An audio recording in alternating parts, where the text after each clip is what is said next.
Mets ta main sur ton cœur. Répète après moi ces paroles. Seigneur Jésus, accorde-moi par ton esprit la capacité d'accéder à la vérité au travers de la parole que je vais entendre. Tu as dit, vous connaîtrez la vérité et la vérité vous affranchira. Mon Père, mon Dieu, sanctifie-moi par ta parole. Affranchis-moi par la vérité. Enseigne-moi par ta parole. Guéris-moi par ta parole.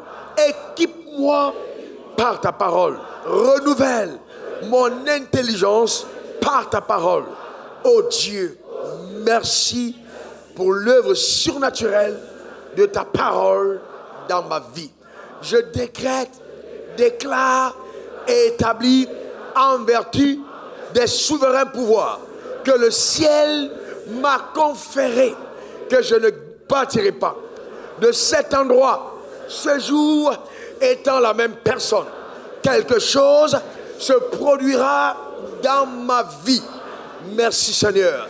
Saint-Esprit, je te rends grâce pour la capacité à moi accordée pour saisir la profondeur, la richesse de la parole de vérité. Sublime mon existence, ô Père, par ta parole.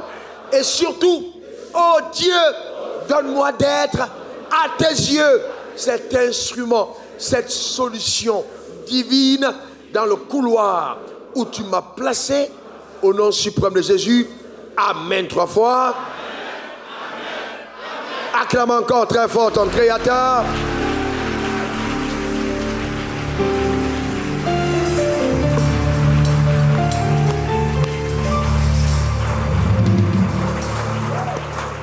Asseyez-vous dans sa présence. Asseyez-vous dans sa présence. Eh bien, nous allons continuer notre enseignement sur les 12 clés majeures du royaume. 12 clés majeures. Je n'ai pas de clés majeures parce qu'il y a tellement de clés. Tellement de clés. Mais nous parlons de 12 clés majeures. Nous en avons déjà vu combien? 4. Nous allons évoluer aujourd'hui par sa grâce. Matthieu 16, verset 19. À titre du rappel, il y a écrit: je te donnerai les clés du royaume des cieux. Ce que tu délieras sur la terre sera délié dans les cieux. Donc Dieu dit: je te donnerai les clés du royaume des cieux. Et j'attire votre attention sur le fait que les clés qu'il a dit qu'il donnera, il a dit à Pierre: je te donnerai les clés, quand Pierre avait déjà reconnu qu'il est le Christ, le Fils du Dieu vivant. Et il dit à Pierre: puisque tu as reconnu que je suis le Christ, alors quelque chose se produira d'exceptionnel dans ta vie, je te donnerai les clés. Il n'a pas dit je te donne, mais je te donnerai. C'est-à-dire, il y aura un processus d'acquisition des clés qui vont te permettre maintenant de lier sur la terre, et le ciel t'accompagnera parce que tu auras les clés. Et j'ai dit que si un croyant s'amuse à dire oui, je prends autorité sur la terre, et puis maintenant c'est dans le ciel, ça ne marche pas comme ça, parce que c'est celui qui a les clés qui peut télécommander le ciel. Amen. Et c'est pourquoi dans nos églises, on s'arrête à la dimension émotionnelle des choses. Et on ne voit pas de résultats et on s'en plaint. L'accès à la clé et aux clés est primordial pour vivre une vie de règne. Sans les clés, vous ne pouvez pas régner. Le ciel ne s'engage pas derrière vous tant que vous n'avez pas les clés du royaume. Il est important d'avoir les clés. Et j'ai dit que dans la vie que nous vivons, vous allez vous rendre compte qu'il y a deux catégories de personnes. Il y a des personnes qui inconsciemment accèdent aux clés de Dieu et parviennent dans un domaine précis d'avoir la prééminence, d'être la tête, d'avoir de l'influence. Ça, c'est inconsciemment. Mais vous et moi, nous sommes des êtres conscients. Nous ne devons donc pas croire au hasard. Comme on l'a dit hier, nous devons bannir la conscience du hasard dans notre fonctionnement. Ça n'existe pas. Les choses qui arrivent dans la vie sont la conséquence des choses qu'on a consciemment ou inconsciemment provoquées et déclenchées. Et c'est pourquoi il faut faire attention. Il faut donc faire attention à comment est-ce que nous vivons. Je te donnerai les clés du royaume des cieux. Et donc,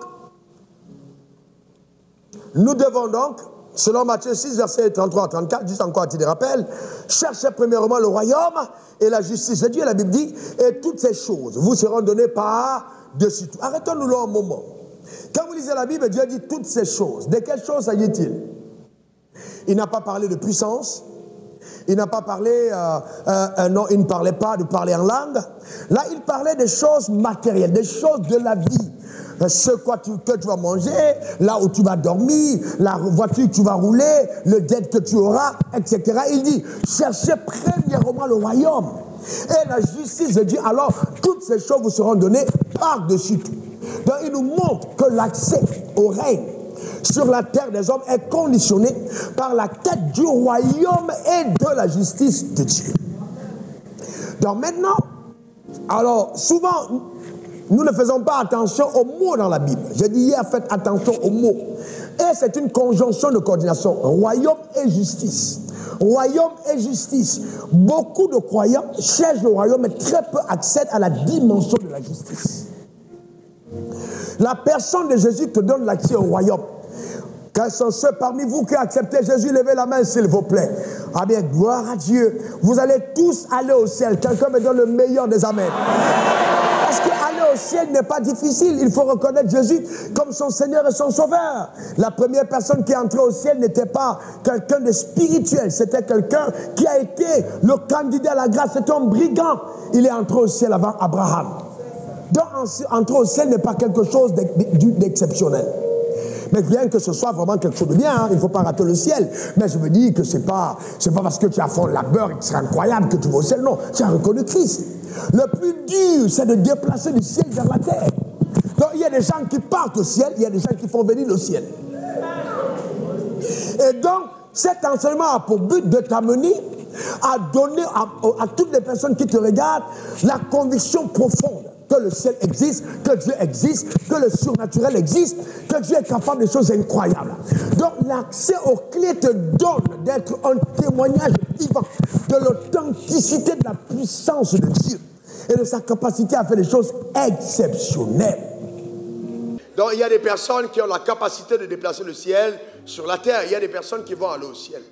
Donc Dieu veut justement qu'au travers de ta vie, l'authenticité, la véracité de l'existence du ciel soit démontrée à tes semblables, parce que Dieu veut que par ta vie, plusieurs personnes soient gagnées à lui.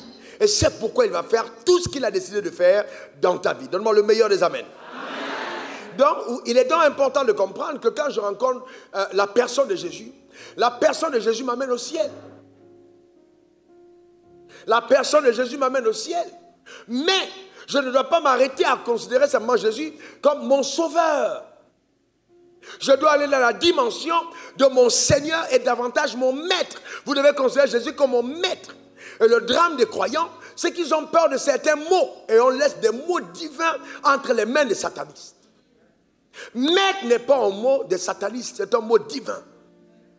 Jésus a été appelé Rabbi, il a été appelé maître. Et si vous ne connaissez pas Jésus, dans sa dimension de maître, il y a beaucoup de choses que vous n'allez pas avoir. Il dit, cherchez le royaume et les principes de Dieu, la justice de Dieu. Quand on parle de justice, on parle de loi, on parle des clés qui te permettent d'accéder à toutes les choses que tu désires sur terre. Dieu veut que tu sois heureux. Dieu veut que tu sois épanoui. Dieu veut que tu règnes. Dieu veut que ta vie témoigne justement de sa capacité exceptionnelle de faire des choses remarquables. Voyez-vous, dans le but de cet enseignement, c'est vraiment t'amener à cette dimension. La personne de Jésus t'amène au ciel. Les principes de Jésus déplacent le ciel sur la terre. Donc Jésus veut, pour chacun d'entre nous, que nous vivions une vie abondante. Jean 10 dit, je suis venu afin que les brebis aient la vie et qu'elles soient dans l'abondance. Donc le but de cette vie divine que Dieu infuse en toi, c'est de t'amener dans l'abondance de la vie. Cependant, l'abondance de la vie n'est pas possible tant que je n'ai pas été en contact avec les clés qui me permettent d'accéder au trésor divin. Et nous avons vu que la première loi fondamentale, toujours en termes de rappel, était la loi de la foi. Ou la clé de la foi. Cette clé-là de la foi est celle qui te permet d'ouvrir justement le royaume, la porte du royaume des cieux et d'y entrer.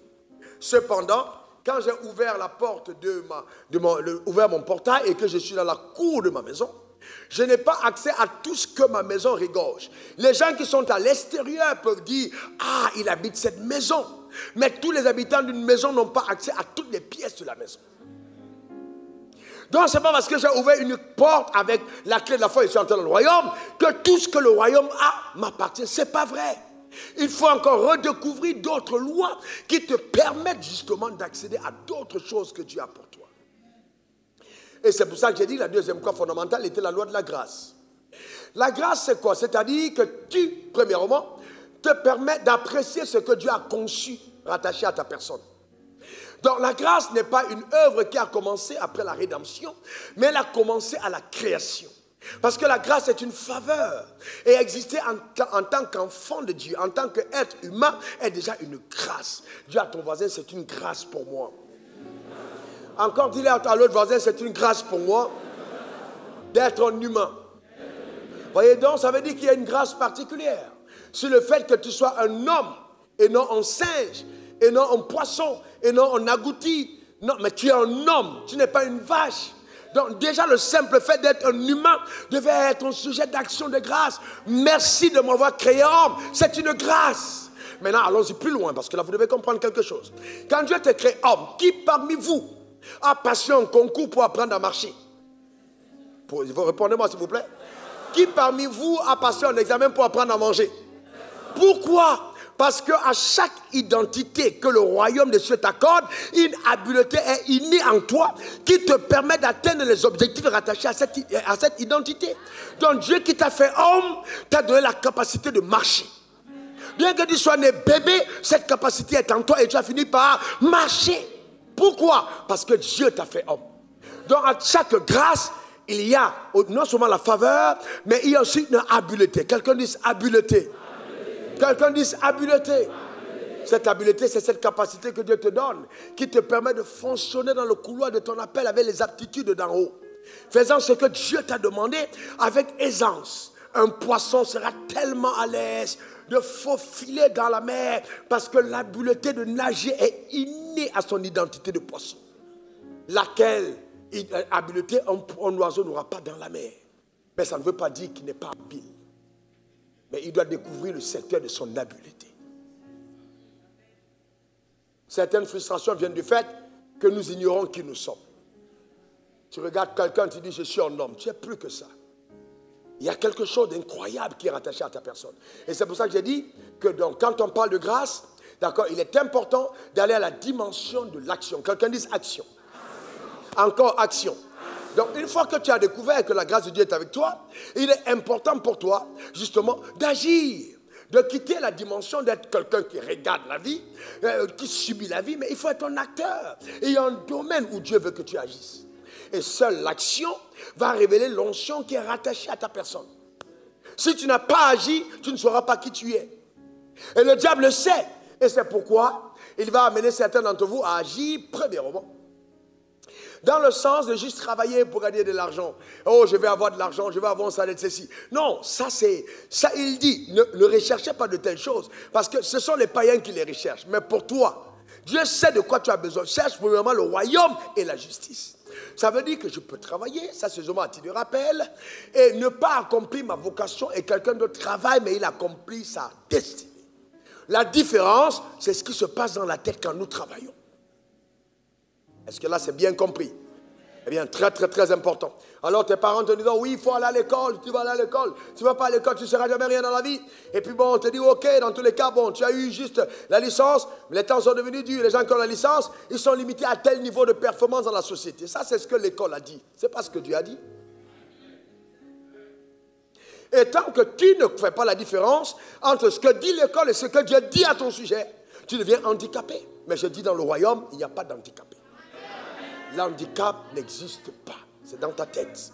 Parce que Dieu t'a rendu habile pour faire ce à quoi il t'a appelé.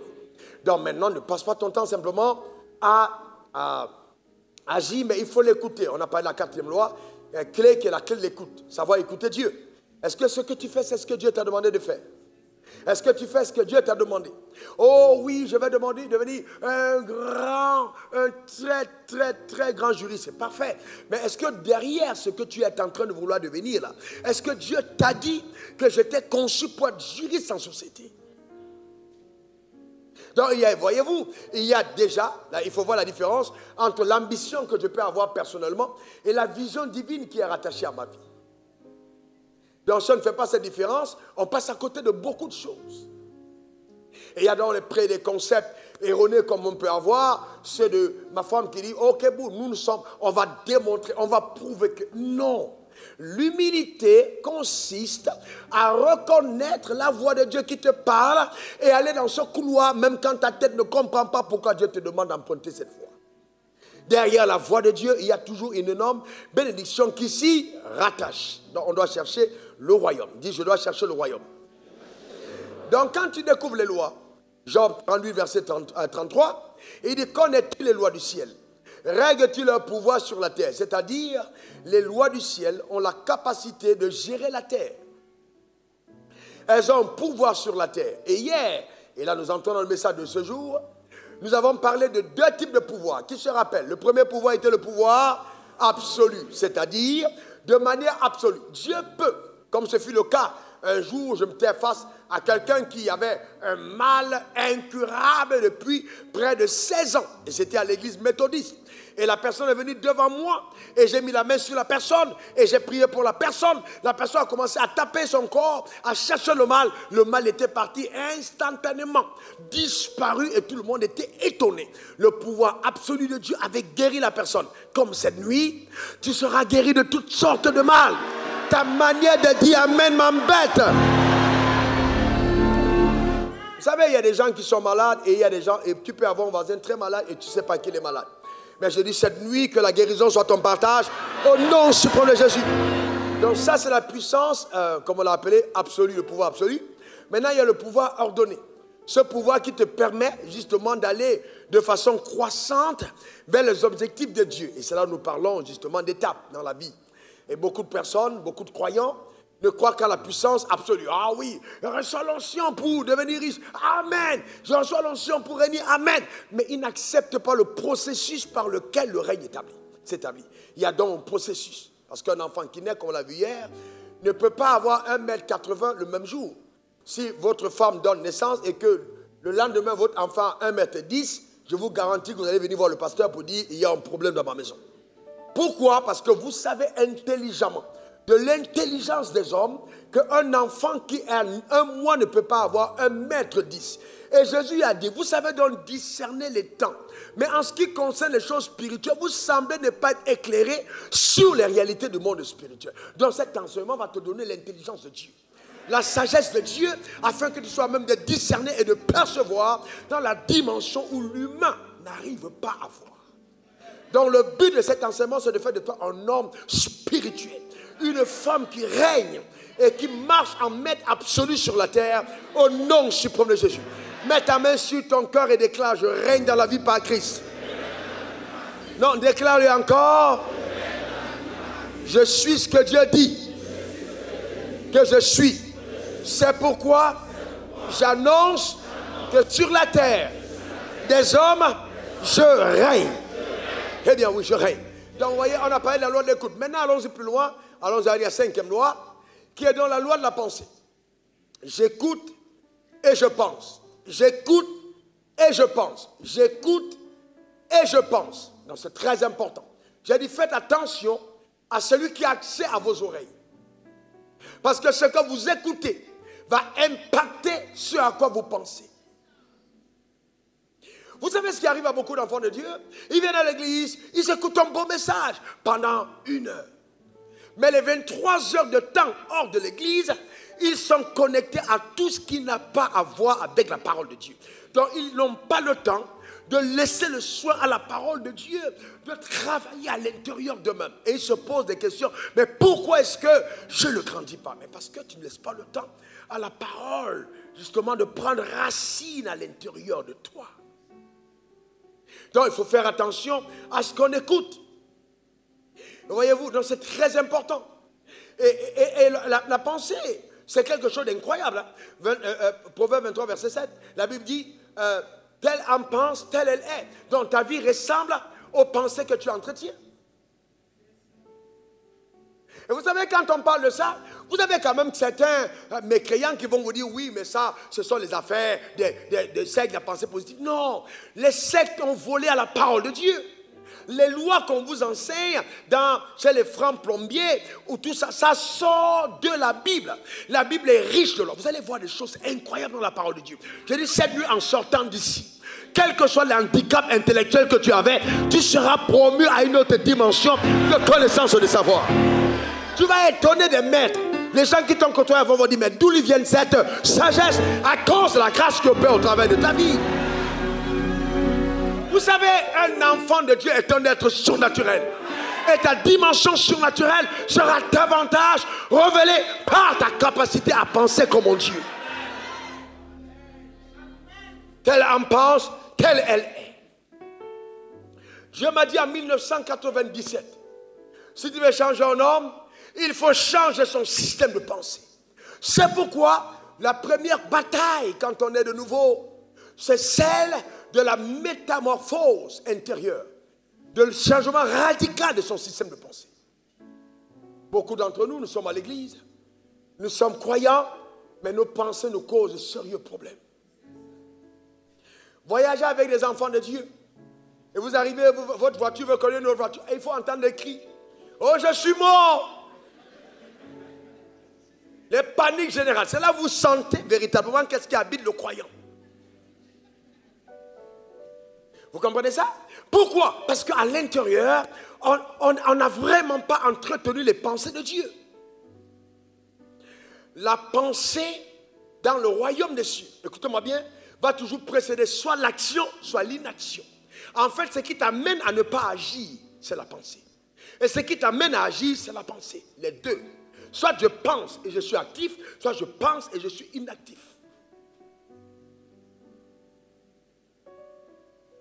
Le jeune homme qui avait un talent a dit non, non vraiment moi je ne pouvais pas parce que je sais que tu es un homme méchant. Donc cette pensée a amené le gars qui avait le seul talent à ne pas être productif parce qu'il a été paralysé au niveau de son système de pensée. Combien de fois j'ai entendu les gens dire, oh oui, vraiment, on peut être un homme d'affaires, si tu ne peux pas être un homme d'affaires sans te compromettre. Une fois que tu as cette pensée, comment tu peux réussir? Oh non, un enfant de Dieu ne peut pas entrer dans la politique. C'est un endroit vraiment où on ne peut pas réussir. Mais d'où te vient cette pensée? Alors que la Bible est remplie d'exemples contraires à ce que tu dis. Nous parlons du Dieu d'Abraham. Abraham n'a jamais été pasteur. Nous parlons du Dieu d'Isaac. Isaac n'était pas pasteur. Nous parlons du Dieu de Jacob. Jacob n'était pas pasteur. Et le ministère pastoral n'a pas existé au commencement. Dans la pensée de Dieu, Dieu n'a pas voulu faire des pasteurs. Au départ, il a voulu faire des rois qui règnent, c'est tout. Sur la terre, personne ne devait régner sur l'autre. C'est la déchéance qui a donné la stratégie maintenant de mettre des pasteurs pour aider chacun à accomplir son mandat. Donc, tant que vous ne comprenez pas ça, vous commencez à penser que vraiment la vie se résume à venir à l'église. Mais c'est ahurissant. Et c'est terrible de penser que ta vie consiste à venir à l'église. Non, je dis encore non, je suis pasteur. C'est plaisant d'avoir l'assemblée pleine, craquant, les gens viennent pour... C'est beau, mais attention, ne soyons pas séduits. Ce n'est pas ta présence à l'église qui est la plus importante. Bien qu'elle soit importante, la plus importante, c'est ce que tu fais quand tu sors de l'église. Qu'est-ce que tu as dans ta tête quand tu viens à l'église? L'église a été un vecteur de sous-développement de nos nations. La raison pour laquelle nos nations ne sont pas allées vite, l'église a été complice. Et il faut que ça change. Notre système de pensée. Ce à quoi nous pensons. Mets ta main sur ta tête, dis je veux penser comme Dieu pense. Déclare-le encore, je veux penser comme Dieu pense. Donc il faut faire très attention, frère. Notre pensée est vraiment vitale. Quand Dieu dit, celui qui mange le fruit de cet arbre, il mourra. Est-ce que Dieu a menti? Est-ce que Dieu avait menti? Mais quand Adam et Ève ont mangé de ce fruit, pourquoi ils ne sont pas morts? Ça a pris 930 ans pour que la parole de Dieu détruise Adam. Pourquoi? Parce que Adam ne savait pas mourir. On y meurt, il dit comment est-ce que je... Adam n'avait pas vu la mort. Ce que tu n'as pas vu en toi arrive difficilement. Même Dieu aura de la peine à faire venir dans ta vie ce que ta pensée n'a pas vu. Le drame, c'est que dès le bas âge, tu t'es vu pauvre. Tu as vu tes parents pauvres. Tu as vu dans les films le noir prostitué, les gens bandits, vivant dans les vélos et tout ça. Tu n'as pas eu la pensée de Dieu à ton égard. Donc, Dieu est obligé de faire un travail profond pour changer les paradigmes mentaux. Et c'est pourquoi tous les films sont là, AVC, AVC. Pourquoi il y a tant d'AVC? En fait, il y a les AVC parce que les gens ont sémé l'AVC dans leur pensée. C'est parce qu'ils sèment l'AVC. Dès que quelqu'un peut mal, et toujours, on dirait que j'ai le palu. Qui t'a dit que tu as le palu? C'est juste ton muscle qui est en train de... La température de ton corps qui est en train de migrer. Donc tu n'as pas à dire j'ai le palu. En fait, telle en pense, telle elle est. Donc vous voyez ça, ça se passe dans la tête. Ça se passe dans la tête. Et quand on te dit oui, Dieu va t'utiliser, mais tu ne crois pas. Parce que ton père et ta mère ont passé tout le temps à te dire, ici dans notre famille, personne n'a jamais réussi. Eh bien oui, je suis venu te dire, en te donnant la clé que je te donne à cet instant précis, au niveau de ta pensée, que ta pensée seule est suffisante pour limiter toutes les attaques héréditaires et les malédictions venant de tes pères au nom suprême de Jésus. Donne-moi le meilleur des amens. Dis encore amen.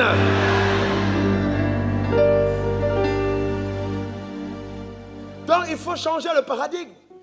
Dis à toi-même, dis à tes amis, raconte à tout le monde que tu es né de nouveau et à partir de toi, on verra des choses exceptionnelles arriver. Vous savez, dès que vous allez commencer à le faire, ce sont les propres enfants de Dieu qui vont vous dire, mais vraiment celle-là, il se prend. Oui, frère, il faut comprendre une chose, dans le royaume des cieux, il faut savoir se prendre. Celui qui ne se prend pas au sérieux, même par Dieu, ne sera pas respecté. Parce que Dieu ne te donne pas son image et sa ressemblance pour que tu te comportes comme un mécréant. Tu n'es pas n'importe qui. Déclare après moi, je ne suis pas n'importe qui. Encore, je ne suis pas n'importe qui. Confesse-le, je ne suis pas n'importe qui. C'est très important, frère, ce que tu penses à l'intérieur de toi. Regardez ces images. Ça, c'est moi en 1995, 97, 2000. Regardez ces images. Je vais vous montrer quelque chose de simple. Regardez ces images. Ok, stop. Ça, ici, on est en 2000, à C26. Là, 2000. Et je vais vous dire que si vous écoutez mes messages de 2000, c'était bourré d'onction. Amen. Il y avait une forte onction quand je parlais. Regardez comment j'étais sapé à l'époque. Amen. Un homme de conviction. Continuons. Amen. Continuons, frère. Regardez là. Je suis en train de prier pour le malade. Ça dit, si on enlève le micro, on demande qui est malade parmi les deux, tu dis les deux sont malades.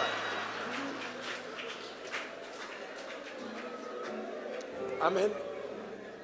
Et c'était à Yopougon, à l'église méthodiste. Toi rouge, je pense. Continue. Très bien. Continue. Voilà. Vous voyez, ça c'est avant.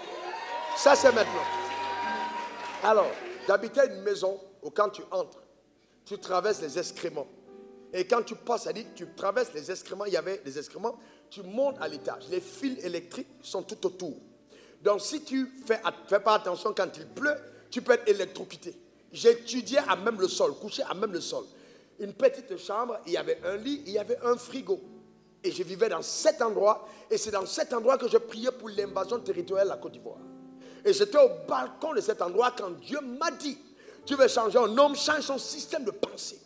À ce moment précis, je savais déjà que Dieu m'amenait quelque part. Le drame, c'est que beaucoup d'entre nous n'avons pas la capacité d'adopter les pensées de Dieu à notre propre sujet. Quand on parle de toi, qui dis-tu de toi-même? À quoi penses-tu quand on cite ton nom? Voyez-vous, n'attends pas que quelqu'un d'autre vienne dire tu es important. Est-ce que toi-même, tu te considères comme quelqu'un d'important? Telle en pense, telle elle est. Si tu ne te considères pas comme quelqu'un d'important, tu ne seras jamais important. En fait, tu deviens ce que tu as entretenu consciemment que tu étais. L'ayant entendu de Dieu. Si il faut amener la parole de Dieu à bouleverser ton paradigme intérieur, à changer radicalement le cours de ton histoire. C'est à cet endroit, je ne sais pas si vous retrouvez les photos, faites ci. C'est à cet endroit de cette maison-là, où j'étais, qu'on joue en train de prier. Une dame, Dieu me dit, va rendre ministère à une dame. Et j'arrive dans son bureau. Et je parle à la dame. Et j'encourage la dame. Et je prie pour elle. Elle est tellement touchée. Et c'était vraiment Dieu. Elle passait un moment difficile. Et donc Dieu me dit, voilà cette maison-là. Voilà mon château.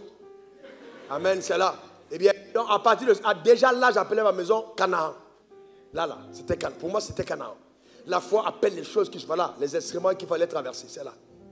Pour monter. Ok, continue un peu, continue. Voilà, très bien. Voyez-vous les fils qu'il y a de l'autre côté? C'est exactement ça. Continuez. Voilà, stop. Là, c'est l'endroit de la grande révélation. J'étais là au balcon. Avec des habits comme ça quand Dieu m'a parlé. Vous savez, la pensée qu'il a injectée en moi change un homme, change son système de pensée. Donc j'ai compris que le changement passait de l'intérieur. Beaucoup de personnes pensent que c'est quand ils viennent à l'église et puis pauvre, on t'impose des mains, tu tombes. Non, si tu es tombé et que les pensées ne sont pas tombées, tu n'es pas tombé. Il faut que les pensées changent et que la conception que tu as de toi change, que tout change de l'intérieur. Et c'est là, dans cette maison, que j'ai commencé à parler, commencé à prier, commencé à appeler les choses qui n'étaient pas comme si elles étaient.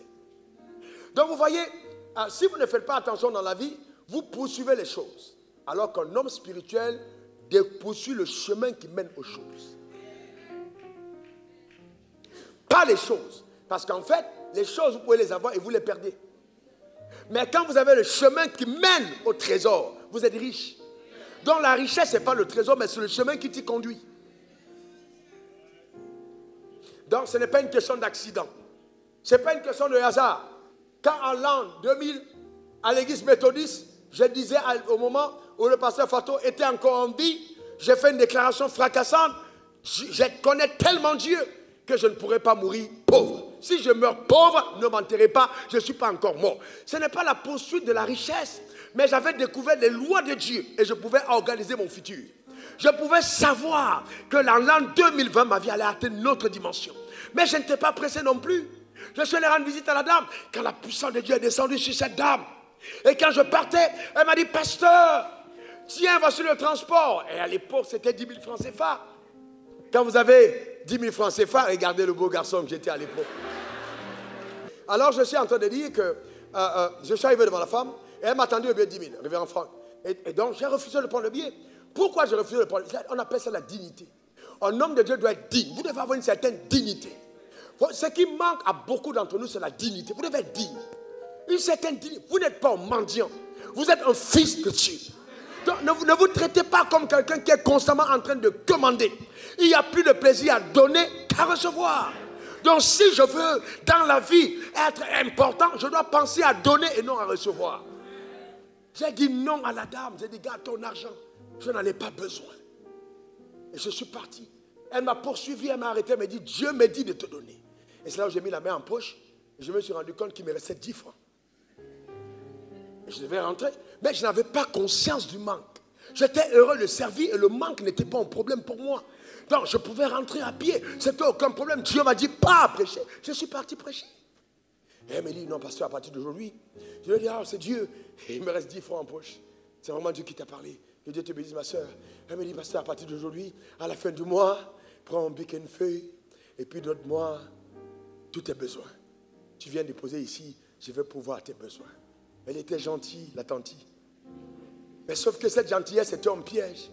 Je serais sûrement en train de rouler un moto Kawasaki si j'avais accepté. Parce qu'elle m'a dit, mets tes besoins. Mais elle me met les salariés. Et quelqu'un, un grand rêve à l'intérieur, tu dis de te donner tes besoins. Je lui ai dit, madame, mes besoins que moi j'ai là, ça n'est pas ton salaire. Elle était choquée. Je lui ai dit, jamais je ne ferai ça.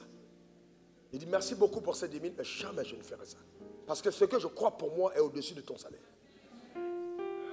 C'était choquant et je suis parti. Voyez-vous, si dans votre tête, vous n'avez pas anticipé dans votre pensée que Dieu vous amène quelque part, vous ne serez jamais rien. Il faut comprendre que tout se passe dans votre système de pensée. Même Abraham, notre père, qu'est-ce qui est arrivé à Abraham? Abraham, notre père, quand Dieu lui demande son fils, Abraham prend son fils, il dit, mais c'est pas possible. Dieu m'a dit que ce fils sera mon héritier. Et puis la Bible dit que Abraham pensait en lui-même, que Dieu est tellement puissant pour ressusciter les morts. Et il s'est dit, si Dieu me demande mon fils, alors ce fils va ressusciter. Mais dites-moi, qui a dit à Abraham que le fils va ressusciter? Personne. Ce sont ses pensées. Ça veut dire que tes pensées engagent le ciel. Tes pensées engagent le ciel. Et la majorité des croyants que nous sommes, nous avons une pensée de mendicité. Il faut en être délivré. Dis après moi, je ne suis pas un mendiant. Déclare-le encore. Une dernière fois. Donc c'est très important, nous ne sommes pas des mendiants. Hébreux 11, verset 19. Il pensait que le Dieu est puissant. Même pour ressusciter les morts aussi, le recouvrira-t-il par une sorte de résurrection. Donc il pensait que Dieu allait amener son fils à la vie, même s'il était mort. Mais c'est exactement à cause de la pensée d'Abraham que Dieu a permis Abraham a permis à Dieu de faire venir sur terre la résurrection. Nulle part dans la Bible on avait parlé de résurrection. Abraham est le père de la résurrection. Parce qu'il a dit, Dieu me redonnera mon fils. Que dis-tu de toi-même? Comment tu vois ton futur? Comment tu te vois en 2021? Comment tu te vois en 2030? Quelle pensée tu as de toi-même? Voyez-vous, c'est très important. Et vous voyez, les enfants de Dieu aiment juste vivre au jour le jour. Non, non, non, non. Et faites attention aux pensées qui vous limitent. C'est pourquoi je voudrais vraiment vous mettre prenez garde, premièrement, à qui est votre pasteur, à qui est vos amis, qui sont vos amis, qui a accès à ton périmètre restreint. C'est très important, parce que ça va avoir de l'influence sur ta destinée.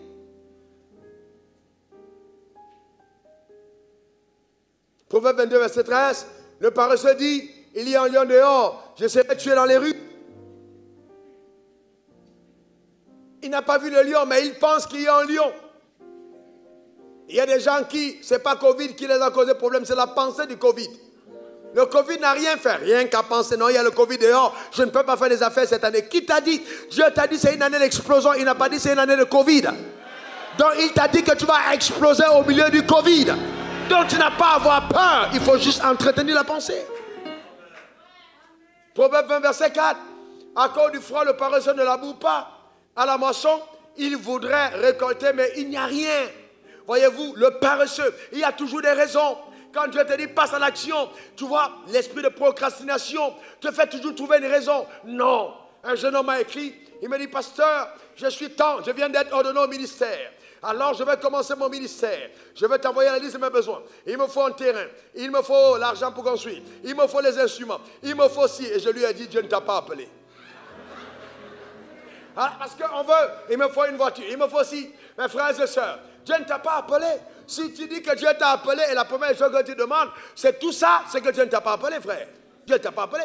Et le drame, c'est ça le problème que nous avons. Nous ne comprenons pas comment ça marche. Tout se passe à l'intérieur de notre système de pensée.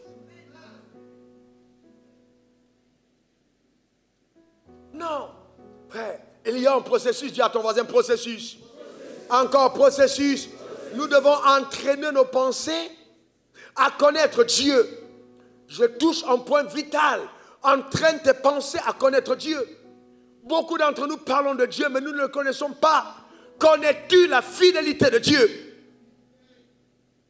Tu ne vas jamais connaître la fidélité de Dieu sans passer par les épreuves de Dieu. Connais-tu sa fidélité? Vous avez dans une génération des gens, pasteurs qui vont s'asseoir chez le ministre. Ah oui, je veux que tu deviennes mon parrain. Parrain de quoi? Dieu t'a donné un ministère. Tu vas chercher un ministre pour être ton parrain. Mais il faut arrêter ça. Le Saint-Esprit est encore capable d'être parrain de ce que tu es en train de faire. Donc, et on ne comprend pas. Mais d'où nous vient ce système de pensée? Le monde et le royaume, c'est deux choses différentes. Pourquoi voulez-vous que les gens respectent notre Dieu? Si au moment de nos programmes, on va chercher les mondains pour être des parrains de nos programmes. Je prophétise sur ta vie. Au nom suprême de Jésus, que tu as la raison pour laquelle on ne cherchera pas un païen. Ta manière de dire Amen m'embête. Dieu te bénit de façon insolente et t'accorde des grâces particulières au nom suprême de Jésus. Donne-moi 3 bons amen. C'est le Dieu que nous servons. Peux-tu te mettre en colère et dire assez, c'est assez. Mon Père, je veux voir les choses changer dans le royaume des cieux. Permets à tes pensées de connaître le Dieu authentique, le vrai Dieu, pas le Dieu de la religion. Connais-tu Dieu? On est trop limité. Dieu va t'amener à des dimensions insoupçonnées. Je te dis, Dieu va t'amener à des dimensions inimaginables. Tu vas te réveiller une nuit en pleurs. Pas parce que tu as été attaqué, mais tu as été surpris. Parce que Dieu a changé radicalement les choses autour. C'est ton partage. Reçois cela au nom suprême de Jésus. Et que les anges qui travaillent avec moi et qui m'ont donné de passer par tous les chemins de la souffrance que j'ai endurée travaillent en ta faveur au nom suprême de Jésus. Amen. Donne-moi 3 bons amen. Vous voyez, la Bible dit dans Jean 17, verset 3, « Oh, la vie éternelle, c'est qu'ils te connaissent. C'est qu'ils te connaissent. La vie éternelle, c'est qu'ils te connaissent. Oh, je prie de tout mon cœur que vous puissiez connaître Dieu. La vie éternelle, c'est qu'ils te connaissent. Toi, le seul vrai Dieu est celui que tu as envoyé, Jésus-Christ. Donc, si je dis que j'ai reçu le genre de vie de Dieu, je dois connaître Dieu. Ça doit devenir une quête, un battement de cœur, une recherche, une poursuite. Dieu, je dois te connaître. Pas simplement en tant que Dieu. Il y a des gens qui citent tous les noms de Dieu. Tu es Jehovah Rapha, Jehovah Nissi. Non, ce n'est pas de ça que je parle. Connaître Dieu. Qui est Dieu dans ton cœur? Qu'est-ce que ton âme pense au sujet de Dieu? Qu'est-ce que Dieu est? La première chose que Dieu m'a enseigné, Pasteur Kanker, c'était sa fidélité. J'étais né de nouveau à peine. Et je chantais avec mes castagnettes parce que j'avais dit à Dieu, donne-moi un instrument, je veux jouer un instrument pour t'adorer. Je joue à la batterie dans le monde, mais la batterie est trop immense, je ne peux pas l'amener dans ma chambre. Il m'a dit, prends des castagnettes. Et j'ai pris des castagnettes et j'ai commencé à jouer les castagnettes. Et donc j'adorais le Seigneur avec les castagnettes. Et je louais le Seigneur. J'aimais vraiment cette belle présence de Dieu. Vraiment dans la présence, dans sa présence. Et Dieu m'a dit, je suis fidèle. Ça, je n'ai jamais oublié. Il m'a dit, je suis fidèle. Et quelque temps après, mon père est tombé gravement malade. Tellement malade. Et un jour donc, j'ai vu mon père qui était là, souffrant. Je suis sorti évangéliser et j'ai dit à Dieu, mais tu m'as dit que tu es fidèle. Mon père est en train de mourir. Et Dieu m'a dit, ce n'est pas moi qui en veux à la vie de ton père. Alors tout de suite, dans l'intelligence de Dieu, parce que Dieu, quand Dieu vous parle, vous devez décrypter ce qu'il veut vous dire. Il voulait me dire, ce n'est pas moi, donc c'est le diable. Et donc si c'est le diable, tu peux faire quelque chose. Le drame, c'est que beaucoup d'entre nous appelons Dieu pour régler les problèmes que nous sommes appelés à régler. Si Dieu m'a suscité comme une solution, je ne devrais pas avoir peur des problèmes. En fait, les problèmes sont une révélation de mon identité. Si je suis une solution, ce sont les problèmes qui démontrent qui je suis. Donc si je fuis les problèmes, je fuis mon identité. Je fuis mes responsabilités. Je suis un solutionneur. Une clé ne peut être utile que s'il existe une porte. Une clé sans porte n'est pas une clé. Ce qui donne la valeur à une clé, c'est la porte qu'elle ouvre. Donc les clés que je te donne, c'est pour ouvrir des portes fermées. C'est pour entrer dans des territoires où personne ne sont entrés avant. Explorer des domaines que personne n'a explorés avant. C'est pour ça que Dieu te donne les clés, afin de montrer aux gens qu'il y a d'autres choses qui existent que l'Église n'a pas encore vues. Ta manière de dire Amen m'embête. Je t'ai dit, passe à l'action même dans un domaine où personne n'a agi avant toi. Parce que tu existes pour ça.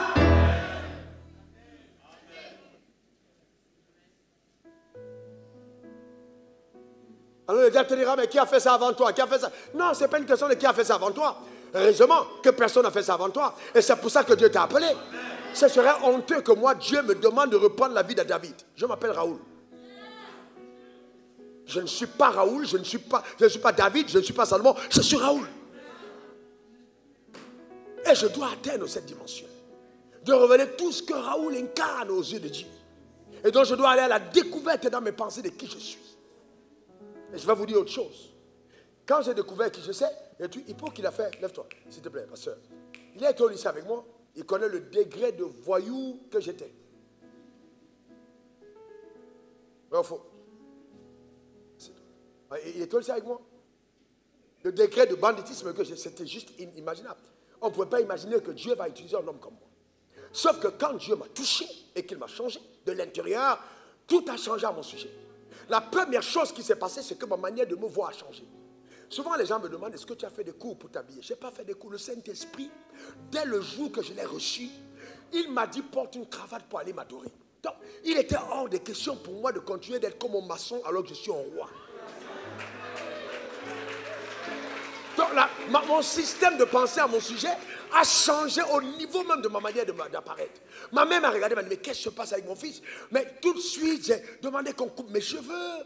Je faisais le chignon arrière. J'ai mis une cravate. J'ai mis un pantalon. Je suis allé à l'église. J'ai commencé à considérer que je suis un enfant de Dieu. Et parce que je suis un enfant de Dieu, je ne suis plus n'importe qui. Et là, j'étais né à peine de nouveau. Le drame, c'est que nous ne croyons pas ce que nous sommes devenus. Il faut d'abord croire. Dieu change à l'intérieur. Qui es-tu? Demande à ton voisin, qui es-tu? Encore, qui es-tu? Il faut donc que tu adoptes des pensées qui équivalent à ta nouvelle identité. Dis, je suis un enfant de Dieu. Dis encore, je suis un enfant de Dieu. Alléluia. Donc c'est très important. Il faut donc que notre pensée soit renouvelée, qu'on pense croire la fidélité de Dieu, en sa capacité de tenir ses promesses. Voyez-vous, en sa puissance. Connais-tu le Dieu que tu adores? Le connais-tu véritablement? Pourquoi vas-tu aller te prosterner devant Baal alors que ton Dieu tient le monde entre ses mains? Comment est-il possible? Frères et sœurs, ça va choquer beaucoup de religieux. Ma connaissance de Dieu n'équivaut pas à la connaissance des versets bibliques. Parce qu'il y a des gens qui ont connu Dieu sans connaître la Bible. Je reprends. Ma connaissance de Dieu n'équivaut pas à ma connaissance des versets bibliques. Il y a des gens qui ont connu Dieu sans connaître la Bible. Et c'est ça où la religion vous trompe. Voyez-vous, parce que tu penses que quand tu as cité 25 versets bibliques, tu connais Dieu. C'est faux. Non. Allez demander à Joseph quel verset de la Bible il a lu. Quand on l'a vendu, il était dans la cité, c'était quel verset il a cité? Allez demander à Abraham quel est le verset qu'il a lu avant de quitter la maison de son père. Les gens sont là, oui, il est écrit dans Romains 8, verset 15, il est écrit dans Ézéchiel 8, il est écrit dans... Oui, mais tout ce qui est écrit, tu cites. Mais qu'est-ce que tu connais de Dieu, en fait, concrètement? Ce n'est pas les versets bibliques. Ce n'est pas les versets bibliques. Et donc nous sommes là, oui, je vais citer, mémoriser tel verset. C'est très bien, mais attention, la connaissance de Dieu, ce n'est pas la connaissance des versets bibliques. Il faut aller au-delà. La connaissance de Dieu, c'est la révélation que Dieu t'accorde au travers de son esprit à ton esprit. Donc il faut que la Bible s'ouvre et que Dieu te parle et te montre des choses que l'intelligence humaine n'a pas été capable de concevoir. Les choses que l'œil n'a point vues, que l'oreille n'a point entendues, qui ne sont point montées au cœur de l'homme, mais que l'esprit révèle à ceux qu'il aime. Donc quand tu aimes Dieu, il te montre des pans de sa personne. Il faut le connaître. Connais Dieu. Et puis n'aie pas peur. Les gens pensent que oui, dans tous les cas, oui, vraiment, il y a des problèmes qui vont survenir. Non, frères et sœurs, écoute-moi bien. Quand la pensée de Dieu t'est communiquée, il faut faire appel à la sagesse de Dieu. Nous parlons là de la clé de la sagesse. Quelqu'un dit sagesse. Quelqu'un dit sagesse. C'est fondamental la sagesse. C'est fondamental la sagesse. Nous devons désirer la sagesse. Nous devons soupirer après la sagesse. Nous devons crier après la sagesse divine. J'ai envie d'être sage. Qu'est-ce que c'est la sagesse? La sagesse, c'est la voie qu'emprunte Dieu quand il décide d'agir. Par quelle voie Dieu passe quand il veut agir? C'est ça la sagesse. Il passe par quelle voie? Par exemple, dans le domaine des finances, tu vas être béni. Mais est-ce que tu connais les chemins par lesquels Dieu passe pour bénir un homme? Tu ne connais pas. La sagesse, c'est aussi la capacité d'utiliser la connaissance que j'ai. Oh, tu as tous ces versets bibliques, mais arrives-tu à les mettre en pratique? Ma femme disait tout à l'heure, on avait des disputes, on a eu des veilles de discussion. On a eu de discuter de 22h jusqu'à 4h du matin, fatigué et puis on s'endort. Mais d'arguments juridiques et bibliques. Comme c'est une femme intelligente, elle va à droite, elle va à gauche. Elle va à gauche, elle va à droite. On argumente. Quand ça chauffe, elle dit, bon, mettons la Bible de côté, on raisonne. J'ai dit non. on remet la Bible au centre. Il n'y a pas de raisonnement hors Bible. Allons dans la Bible. Mais il faut aller dans la dimension de la compréhension de Dieu. Qu'est-ce que Dieu pense quand il dit ce qu'il dit? Connais-tu Dieu véritablement dans ton homme intérieur? As-tu la vraie révélation de qui il est? Vous n'êtes pas étonné de voir des gens, on vous parle de Dieu, mais après vous dites, mais attends, mais est-ce que c'est quoi ça? Comment est-ce que, mais voyez, j'étais choqué quand j'arrive à l'église. Les églises où on a été avant, ce n'est pas les églises dans lesquelles vous êtes. Vous arrivez avec la clim, il y a des hôtesses, on est là, on vous accueille, vous êtes extraordinairement installés, vous avez même soif, on vous donne à boire. Alléluia. On prie pour vous, vous voulez même tomber pour caresser le truc qu'il y a. Non, à notre époque, on entrait à l'église, quand on prie pour toi, tu ne montes pas devant, pas derrière. Parce que si tu es bien habillé et que tu tombes, tu vas aller directement au pressing. Mais comme il n'y a pas d'argent pour le pressing, tu n'as pas envie de tomber. Et c'est là où justement je commençais à demander à Dieu, mais attends Dieu, si c'est vrai ce que la Bible dit de toi, mais pourquoi tes églises sont comme ça? Si donc c'est vrai que tu es le créateur du monde et que l'or et l'argent t'appartiennent, mais pourquoi les gens sont si pauvres à l'église? Parce que l'église, à notre époque, était une assemblée de personnes pauvres espérant une meilleure vie après. Et vous allez trouver, quand on dit hommes d'affaires chrétiens, c'est les gens qui sont tombés en faillite et qui sont venus à l'église pour une espérance éternelle. Voilà ce qui était à l'époque. Dans cette époque-là, si quelqu'un a garé une R12, il est ancien. Il gagne une Mercedes, il est pasteur du pasteur. Le pasteur, pour pouvoir prêcher le message, va être chez lui la veille pour demander, je prêche sur quoi? Voilà un peu le type d'église dans lequel nous étions. Et dans ma tête, j'ai dit, mais Dieu, est-ce que vraiment, si ce que tu dis est vrai, pourquoi les églises sont comme elles sont? Et à cette époque-là, oh non, il faut voir nos sœurs. Non, la tête est attachée.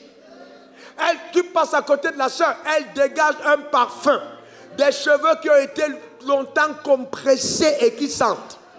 C'était ça l'église. Et les gens étaient heureux.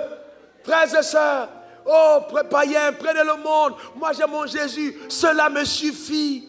Et nos cantiques alors, même le Saint-Esprit ne voulait pas descendre. Parce que c'était des cantiques qui ne donnaient pas honneur à Dieu. Voilà l'église dans laquelle moi j'ai grandi jusqu'à ce que Dieu vienne maintenant confronter ma sagesse par la sienne au travers de sa parole. Il faut connaître Dieu. Il faut connaître Dieu. Vous voyez la sagesse, c'est la voie par laquelle Dieu passe. Et le problème c'est quoi? C'est que beaucoup d'entre nous à l'église, et c'est toujours un point important, nous disons que Jésus est notre Seigneur, que Jésus est notre Maître, que Jésus est notre modèle, mais nous ne ressemblons pas à Jésus. Regardez Luc 2, verset 52. Regardez quelque chose de profond. Luc 2, 52, qu'est-ce que la Bible dit? Jésus croissait en quoi? Il croissait en quoi? En sagesse. Et après devant Dieu et devant les hommes. Donc il se développait de l'intérieur. Ça veut dire que plus les années passaient, plus sa sagesse augmentait. Mais toi, tu es croyant depuis 15 ans, mais tu ne crois pas en sagesse, mais tu augmentes en poids. Normalement, selon ce verset biblique, si tu prends 1 kilo, physiquement, tu dois prendre 10 kilos de sagesse. Il croissait en sagesse et en stature. Je prophétise sur ta vie la croissance de sagesse au nom suprême de Jésus. Ta manière de dire amen m'embête. Il faut la sagesse, mais pour avoir la sagesse, il faut la connaissance. Frères et sœurs, l'ignorance est une prison. Vous ne pouvez pas être épanoui dans la vie en étant ignorant. Le drame, c'est que les gens se marient ignorants. Je vais vous montrer tout à l'heure. La beauté de la vie, c'est la connaissance. Osée 4, verset 6, mon peuple est détruit parce qu'il lui manque la connaissance. La connaissance, mon frère. La connaissance. Ce n'est pas parce que tu as une femme que tu sais ce que c'est qu'une femme. Tu es ignorant de la femme, tu vas détruire la femme que Dieu t'a donnée. La connaissance. La connaissance. Mon peuple est détruit parce qu'il lui manque la connaissance. Et dans nos églises charismatiques, on a donné tellement d'accent au feu. La preuve, il y a certains qui disent, oh pasteur, amène-nous à la dimension d'hier. Je veux voler. Non, tu vas d'abord t'asseoir et tu vas être instruit. Voyez-vous, parce que l'instruction, c'est la clé. Jésus enseignait, prêchait, guérissait les malades. L'enseignement est plus important que la prédication. Et la prédication plus importante que guérir les malades. Parce que souvent, beaucoup de maladies, c'est l'ignorance. Voyez-vous, c'est important. Dis à ton voisin, il te faut la connaissance. Encore, il te faut la connaissance. Vous voyez, quelqu'un d'ignorant ne peut pas exceller. Vous ne pouvez pas exceller en étant ignorant. Vous voyez les croyants qui sont là à des postes, rabababa, rabababa, oh Dieu, ribababa, oh Dieu. Non, frère, c'est bien de parler en langue, mais je vais te dire une chose, dans l'ignorance, tu ne peux pas exceller. Dans le domaine de ton appel, tu dois tout faire pour être excellent. Et ça passe par la connaissance. L'ignorance a la capacité de museler la main de Dieu. Tu peux empêcher l'action de Dieu par l'ignorance.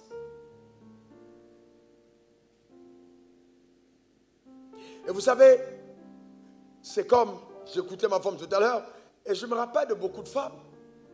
Vous savez, vous épousez un homme, et vous pensez que l'homme et vous, vous êtes même chose. C'est une stupidité incroyable. C'est idem pour l'homme. Le besoin de l'homme et les besoins de la femme, ce n'est pas la même chose. Vous n'entrez pas dans le mariage si vous ne comprenez pas la différence entre les genres. L'homme et la femme sont différents. Le besoin d'un homme, c'est pas... Non, ça dit non. Le besoin d'un homme, c'est différent du besoin d'une femme.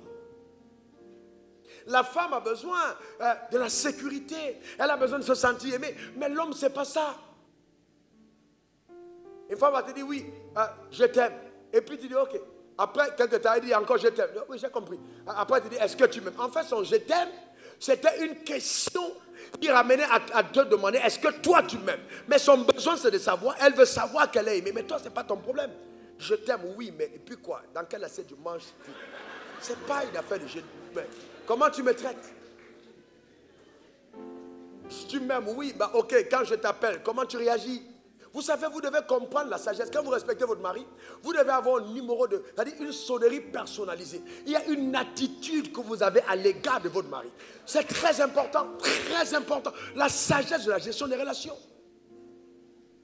Beaucoup de personnes détruisent parce qu'ils ne sont pas sages. Comment tu peux être toi-même avec ta femme et vous êtes à table? Et peut-être ce jour-là, elle a préparé un repas, elle a mis beaucoup de sel, et ta mère est là. Et puis devant ta mère, tu dis vraiment, c'est comme ça, hein, tu vois, c'est comme ça que tu m'as ici tous les jours. Frère, c'est comme ça que tu m'as ici tous les jours, tu as dit ça devant ta mère. Qu'est-ce que tu veux que ta mère dise de ta femme? Ben, quelqu'un me dit, mais pasteur, tu voulais qu'elle dise quoi? Non, tu n'es pas obligé d'exposer ta femme. Vous êtes un. Tu dis à ta mère, tu sais que depuis vraiment, moi, j'ai commencé à aimer le sel. J'aime le sel. J'aime beaucoup le sel. Et puis tu dis, amen, j'aime le sel. Tu dis, mais attends, mais pourquoi vous avez mis un peu de sel dans la sauce? Donnez-moi encore le truc du sel. Et on prend le sel, tu mets encore dans ton truc. Alors maintenant, tu avales le sel. Tu vas regarder le visage de ta femme. Les larmes seront aux yeux. Elle va dire, waouh, ce gars, il m'aime vraiment. N'exposez pas votre femme, protégez-la. Quand tu aimes, tu protèges. Si Dieu montrait qui tu es, tu viendrais pas à l'église. Je te garantis. Tu joues au saint. Si Dieu montrait qui tu es dans le secret, Dieu te couvre. L'amour couvre. Donc quand vous aimez votre femme, comprenez que la connaissance de ta femme t'amène à la couvrir dans ton comportement. Pas à l'exposer. Vous êtes d'accord avec moi? C'est incroyable. Et que l'on dit des femmes? Il y a des femmes qui sont là, leur mari appelle. Ah, le bâtard là. Le bâtard là.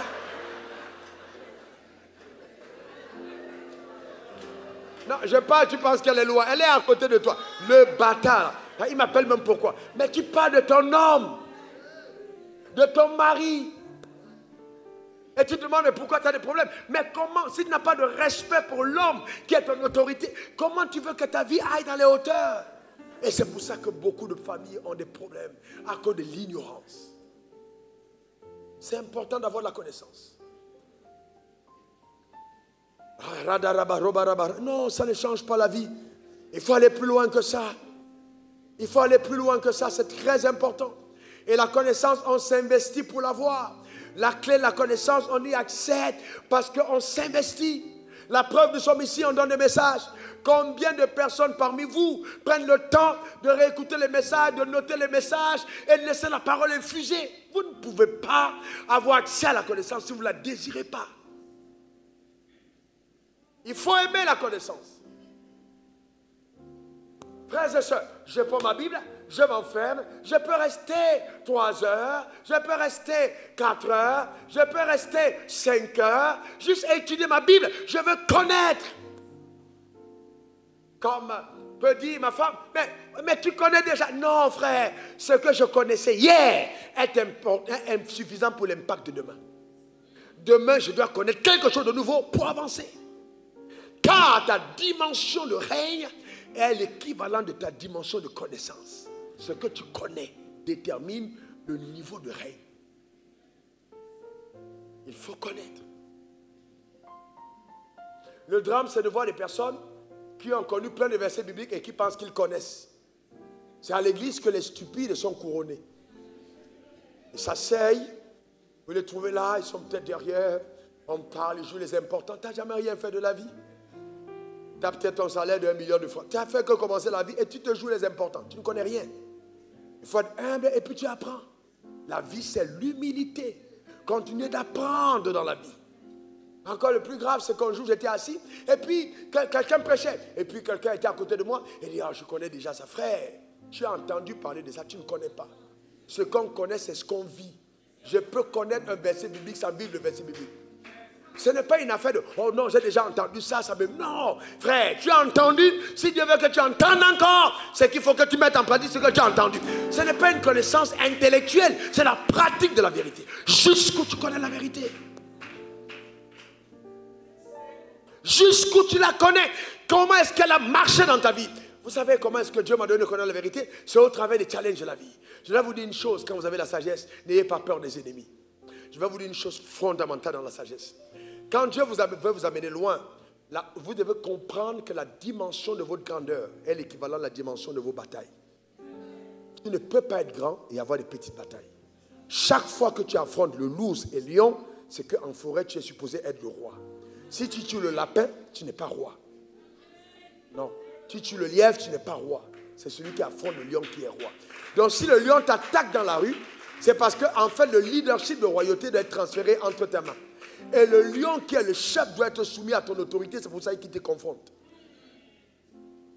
Le champion du monde de poids lourd ne lutte pas contre le champion du monde de poids léger. C'est poids lourd contre poids lourd. Donc tout dépend de ta catégorie dans laquelle Dieu t'a établi. Je suis en train de te dire qu'il faut que tu migres vers une autre dimension, que tu ailles à un autre niveau. Donne-moi le meilleur des amens. Il faut confronter des batailles qui sont l'équivalent justement de ta catégorie. Toi et moi, nous sommes des tueurs de géants.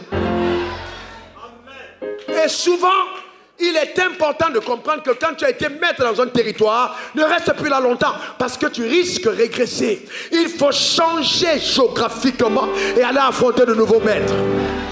Quand David a terminé en forêt, tu as dit, tu as été couronné champion des poids lourds de la forêt. Maintenant, tu es le champion des poids lourds d'Israël. Et c'est là qu'il est allé rencontrer Goliath.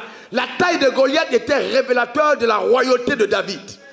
Goliath était trop balèze. Mais pourquoi? Parce que David avait une destinée élevée. N'aie pas peur des combats que tu as menés. N'aie pas peur des combats que tu as confrontés. Parce qu'il révèle ta destinée. Et ensuite, écoute-moi bien. Chaque fois qu'il y a une transition, il y a un nouveau combat. Chaque fois qu'il y a une transition, il y a un nouveau combat. Ça peut être un combat différent. Mais je ne comprends pas pourquoi ces choses m'arrivent toujours à toi. Mais regarde bien ce qui se passe après. Les combats, les ennemis sont des meilleurs enseignants sur la saison que tu traverses. Je marche avec Dieu depuis le temps et je vous dis, chaque fois qu'il y a une bataille qui arrive, je sais qu'une saison nouvelle est en train de commencer. N'aie pas peur. N'aie pas peur. N'aie pas peur. Et souvent le combat peut être même familial. Il faut l'affronter. N'aie pas peur. Il y a des batailles que tu dois livrer. Quand Dieu estime que c'est la nouvelle saison, il y a de nouveaux combats. Au lieu d'être là et de rendre grâce à Dieu, commence à dire, je ne comprends pas pourquoi j'ai beaucoup d'ennemis. Non, les ennemis sont précurseurs. Ils annoncent prophétiquement une nouvelle saison. Et je déclare sur ta vie que les adversaires que tu vois, tu ne les verras plus parce que Dieu les débarrassera pour t'introduire en notre palier au nom suprême de Jésus. Donne-moi 3 bons amen. Alléluia. Amen. Et les ennemis que tu combats, ils ont leur Dieu. Ils ont leurs appuis. Ce sont des gens qui sont ancrés dans la magie, dans la sorcellerie. Mais Dieu les met sur ton chemin. Si demain matin tu te réveilles et on a tué un mouton jeté devant ta porte, si tu as trop faim, prends-le et mange. Ta manière de dire amen m'embête. Parce qu'aucun malheur ne t'arrivera. Aucun feu ne te touchera. Parce que celui qui est toi en toi est plus fort que celui qui est dans le monde. Personne ne peut te détruire avec la puissance ennemie. À cause de la grâce que tu transportes. Donne-moi le meilleur des amens. Je prophétise sur ta vie et je déclare que personne ne terrassera ta destinée. Tu iras un autre palier de ta vie au nom suprême de Jésus. Donne-moi 3 bons amens. Et je te dis de la part du Seigneur que les jours que tu as vécu jusqu'à présent, ce n'est même pas le 1/10 de ce que le ciel te réserve. Tu vas voir de tes propres yeux. Alors qu'est-ce que le diable fait, révérend Hervé? Qu'est-ce qu'il fait? Quand tu as prêché, tu es en bon séminaire, ça m'est arrivé une fois, tu as prêché, l'encens est descendu. Après le diable te dit, après ça tu vas prêcher encore quoi? C'est-à-dire tu as l'impression que tu as atteint ton terminus. Mais après quelques jours, Dieu te donne une autre piste. Pourquoi? Parce que les bonnes choses dans le royaume sont toujours réservées pour la fin. En d'autres termes, le témoignage que tu as eu aujourd'hui est inférieur à ce qui arrive demain. Ne te pose pas de questions, il est trop grand. Mais dans ta tête, aie la sagesse de comprendre que Dieu, quand il commence quelque chose, il commence petit pour amener à la grandeur. Et garde l'humilité que tu avais dans les victoires étant petit. Parce que les mêmes principes qui te donnaient la victoire quand tu étais jeune sont les mêmes principes qui te donnent la victoire quand tu vas grandir. Écoutez-moi très bien, Église, j'entre dans le prophétique maintenant. Écoutez-moi attentivement. Le drame, c'est que certains d'entre vous, vous avez combattu Goliath, vous l'avez le lion, vous l'avez terrassé. Au moment d'aller combattre Goliath, vous prenez une retraite. Il est trop tard. Ne perdez pas votre temps à aller chercher Dieu alors qu'il est avec vous.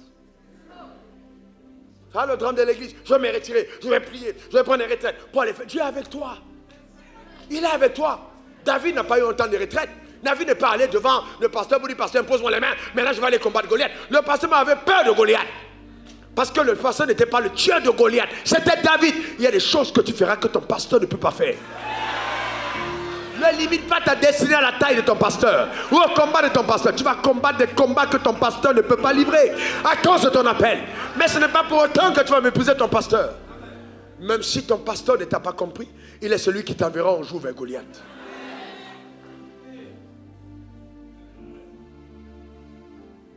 Donc nous devons comprendre cette dimension. Ah oui, je vais rentrer en retraite, je vais aller prier, je vais me retirer, et puis je vais me parler. Mais tu te retires, il dit je suis en toi. Tu te retires comment?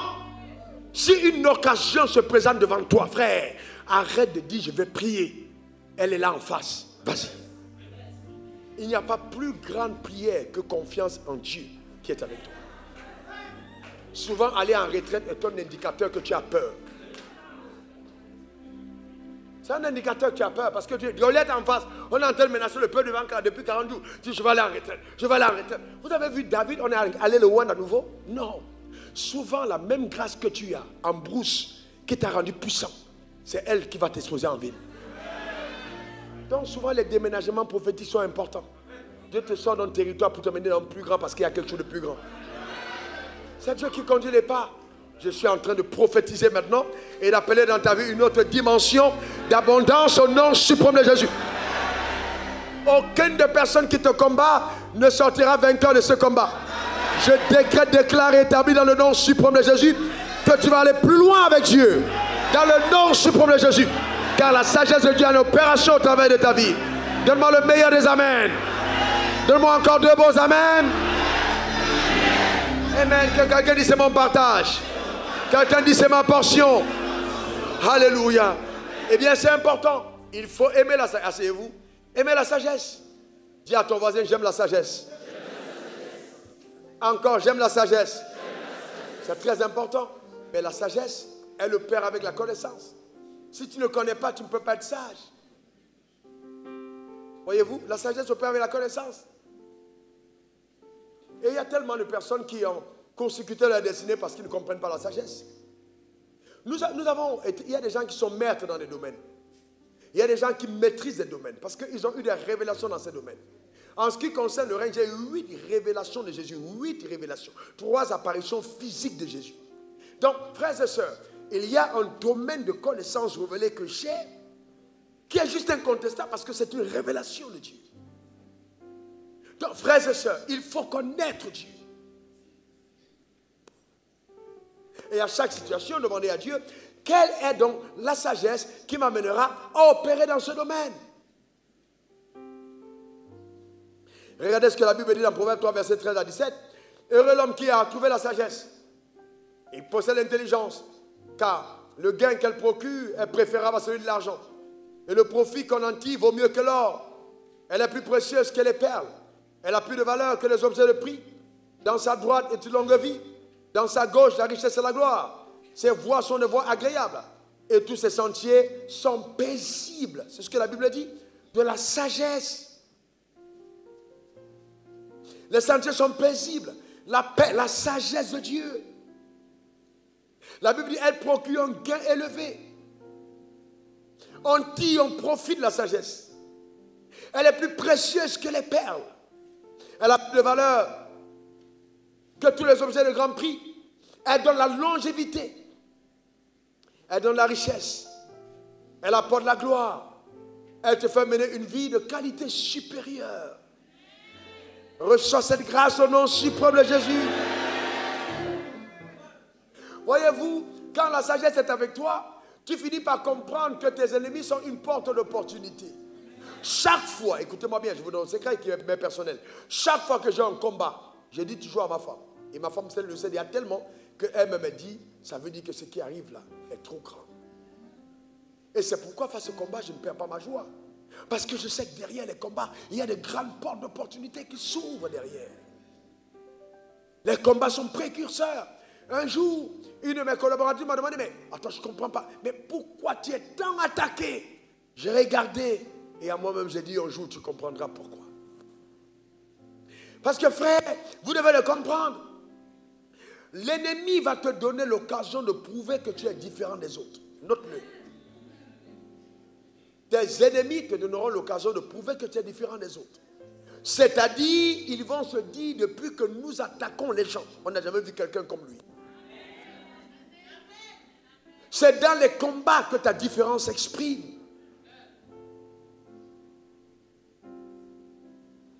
Et n'oublie pas, dis dans les combats que ta différence s'exprime. Et ne pense pas que le combat consiste toujours à rendre les coups de la même manière. Et c'est là où les croyants ne sont pas forts. Frères et sœurs, viens s'il te plaît, révérend Cowan. Jésus a dit, si quelqu'un te gifle à la joue droite, vas-y, présente la joue gauche. Ok. Il te donne 2 fois la gifle. Qu'est-ce que ton intelligence humaine te dit? C'est de la faiblesse. Vrai ou faux? Maintenant, gifle encore la joue droite. Maintenant, on présente la joue gauche. Très bien. Vous avez l'impression qu'il est maître, n'est-ce pas? Mais si je gifle une fois et que je remets une fois, qu'est-ce que je fais? J'ai empêché au ciel d'agir dans sa vie pour me défendre. Donc si moi-même je me défends, le ciel ne me défend plus. Mais si je présente la deuxième gifle et que j'agis, à partir de ce moment, j'engage le ciel dans mes combats. Je transfère le combat entre les mains de Dieu. Et le sort de l'adversaire devient terrible. Vous pouvez amener des gens qui vous combattent à perdre le sommeil par la bonne attitude. Le drame dans l'église, c'est que nous pensons qu'il faut répondre comme les autres. Et c'est là où justement, nous manquons de connaissances divines. Il faut connaître Dieu. Il dit, bénis ceux qui te maudissent, fais du bien à ceux qui te maltraitent. En agissant de la sorte, tu mettras du charbon ardent sur leur tête. Oh non, non, moi, non, non, mais non. Un jour, il y a un pasteur, on a cogné sa voiture au terminus engrais. Et j'ai vu le pasteur, je suis descendu.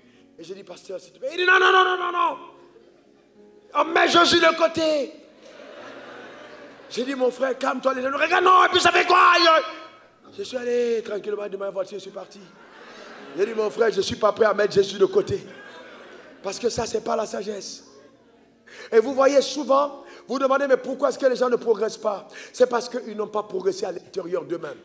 Je parle de la connaissance révélée de Dieu. Il faut vivre Dieu à l'authentique. Ah oui, Dieu, bénis-moi.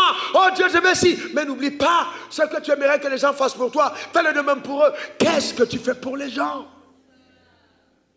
C'est une clé de vie.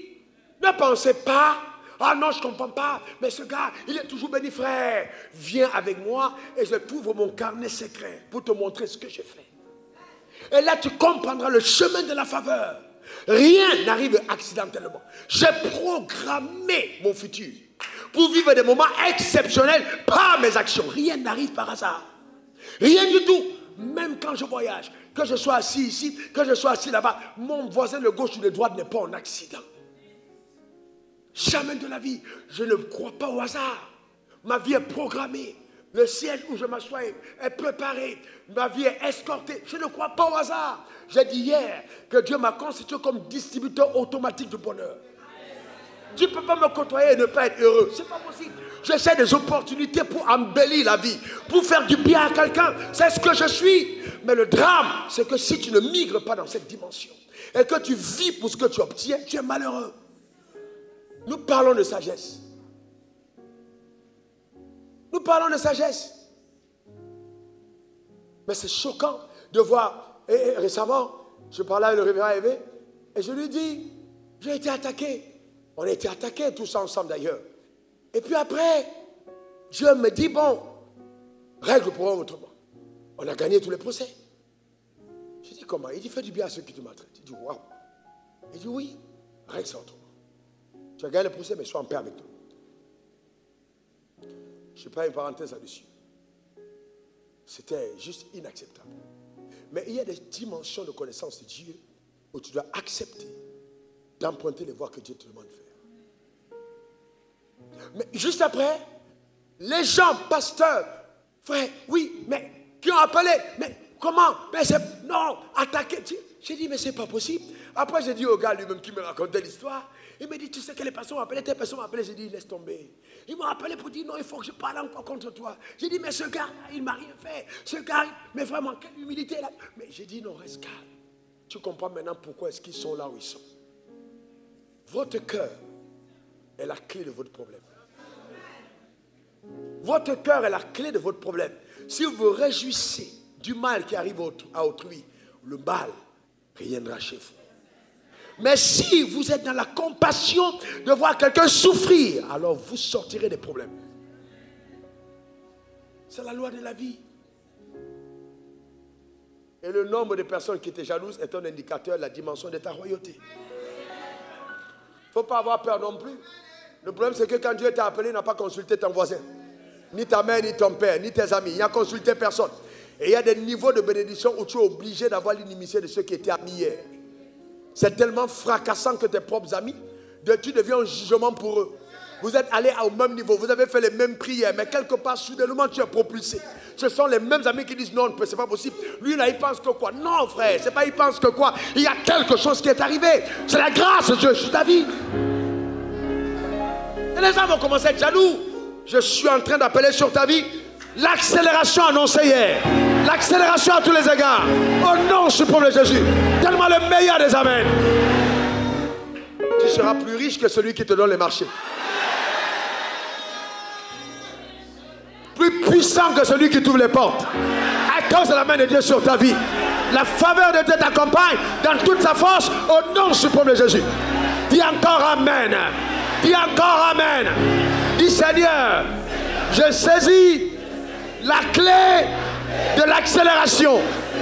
Encore. Une dernière fois. Oui, l'accélération. Cette nuit reçoit la grâce pour accélérer, la grâce pour progresser, la grâce pour passer à un autre niveau, pour atteindre nos nouveaux paliers. Au nom suprême de Jésus. Donne-moi 3 bons amen. C'est très important, frère. Cette grâce est sur toi.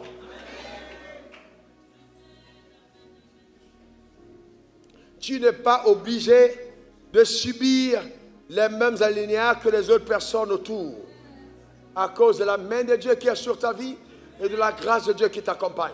Si simplement tu connais la sagesse de Dieu, si simplement tu coopères avec la connaissance divine, car la sagesse va s'appuyer sur la connaissance pour amener ta vie dans l'aisance. Donc c'est automatique. La sagesse prend référence sur la connaissance. Donc plus je connais, mieux la sagesse opère. Amen. Quelqu'un m'a dit, pasteur, j'aime la grâce que tu transportes. Plusieurs fois, quelle belle grâce. Mais oui, cette grâce ne peut être opérationnelle que si moi-même, je me donne tous les moyens possibles pour que le Saint-Esprit opère avec toute l'information et la connaissance que j'ai. Ils ont pris à payer. Dis, je payerai le prix. Encore, je payerai le prix. Donc, ne t'ai mis pas simplement au niveau du fait que ouais, je suis une identité d'enfant de Dieu. Non, il faut aller plus loin. L'identité n'est pas une compétence, va plus loin que ça. Il faut aller plus loin, il faut aller à la quête de la sagesse. Il faut crier à Dieu en disant, Seigneur, donne-moi ta sagesse. Je veux passer en autre palier. Il faut te mettre à genoux et être à même de recevoir de Dieu des instructions particulières de ta vie. Que personne d'autre ne pourra te dire si ce n'est Dieu lui seul. Et à partir de cet instant, tu iras à un autre niveau. Frères et sœurs, pour terminer cette loi, je vais vous dire ceci. Et c'est très profond. Je prie Dieu qu'il vous donne de comprendre. Le drame, Jackson, le drame, tu es là. Le drame, c'est quoi? Le drame, c'est que nous n'avons pas été conçus pour connaître le mal. Et donc, l'homme, l'être humain que nous sommes, si nous ne comprenons pas ça, on ne peut pas aller loin. La connaissance a deux dimensions, celle du bien et celle du mal. Mais la nouvelle création que nous sommes avons deux connaissances jumelées, le mal et le bien. Alors que là, la connaissance du bien et du mal avait été proscrite par Dieu. L'homme n'est pas amené à gérer le mal. Il ne peut pas, il n'a pas la capacité de gérer le mal. La preuve. Si on te dit aujourd'hui que ton mari que tu aimes tant, tu es là, aime ton mari. Et ton mari a 2 maîtresses dehors. L'information que tu as tout de suite, tu n'as pas la capacité de gérer. Donc, si on ne t'avait pas dit, tu aurais aimé ton mari de la même manière, sans problème. Mais dès que le mal est arrivé, tu ne peux pas gérer. Pourquoi? Parce que l'homme n'est pas constitué pour gérer le mal. Donc, à partir du moment où on commence à te dire, il y a des sorciers dans ton village qui vont te détruire, dans ta famille a été maudite, si tu ne gères pas bien cette information maléfique qui t'arrive, elle va détruire ta destinée. Donc, il y a une gestion du mal. Donc, nous devons être consciemment en train d'isoler les informations maléfiques et laisser germer les plans des informations bénéfiques. Là, c'est une discipline spirituelle. C'est-à-dire, tu choisis d'isoler tout ce qui est mauvais. Mais là, je te dis, c'est un combat profond.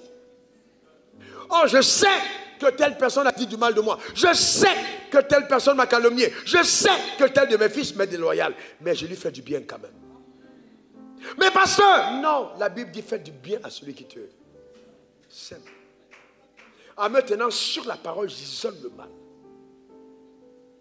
Parce que la gestion du mal va demander la coopération avec la loi de l'amour. Tant que je n'ai pas intégré l'amour, je ne gère pas le mal. C'est l'amour qui te donne de gérer le mal. L'amour croit tout. L'amour supporte tout. L'amour endure tout.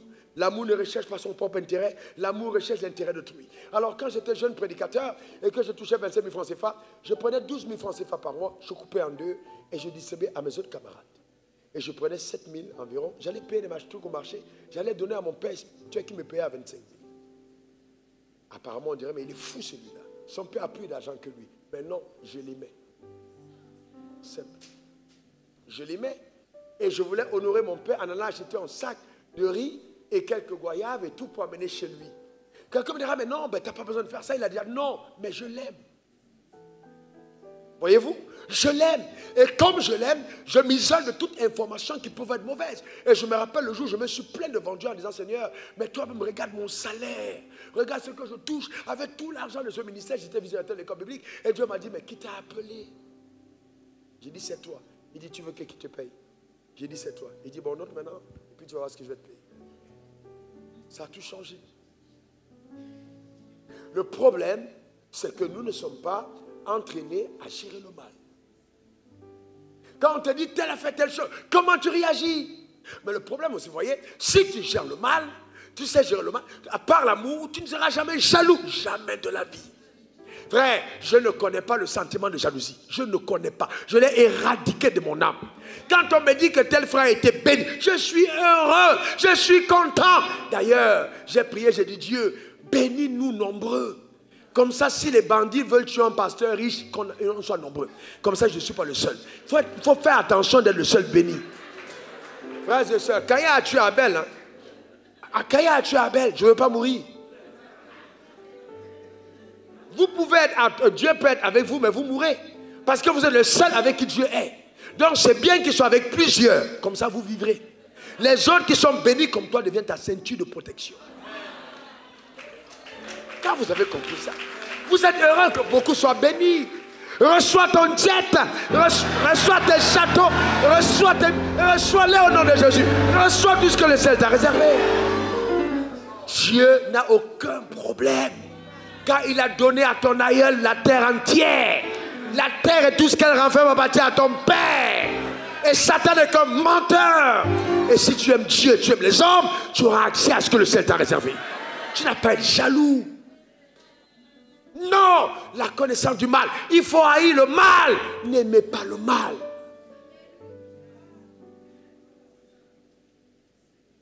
N'aimez pas le mal.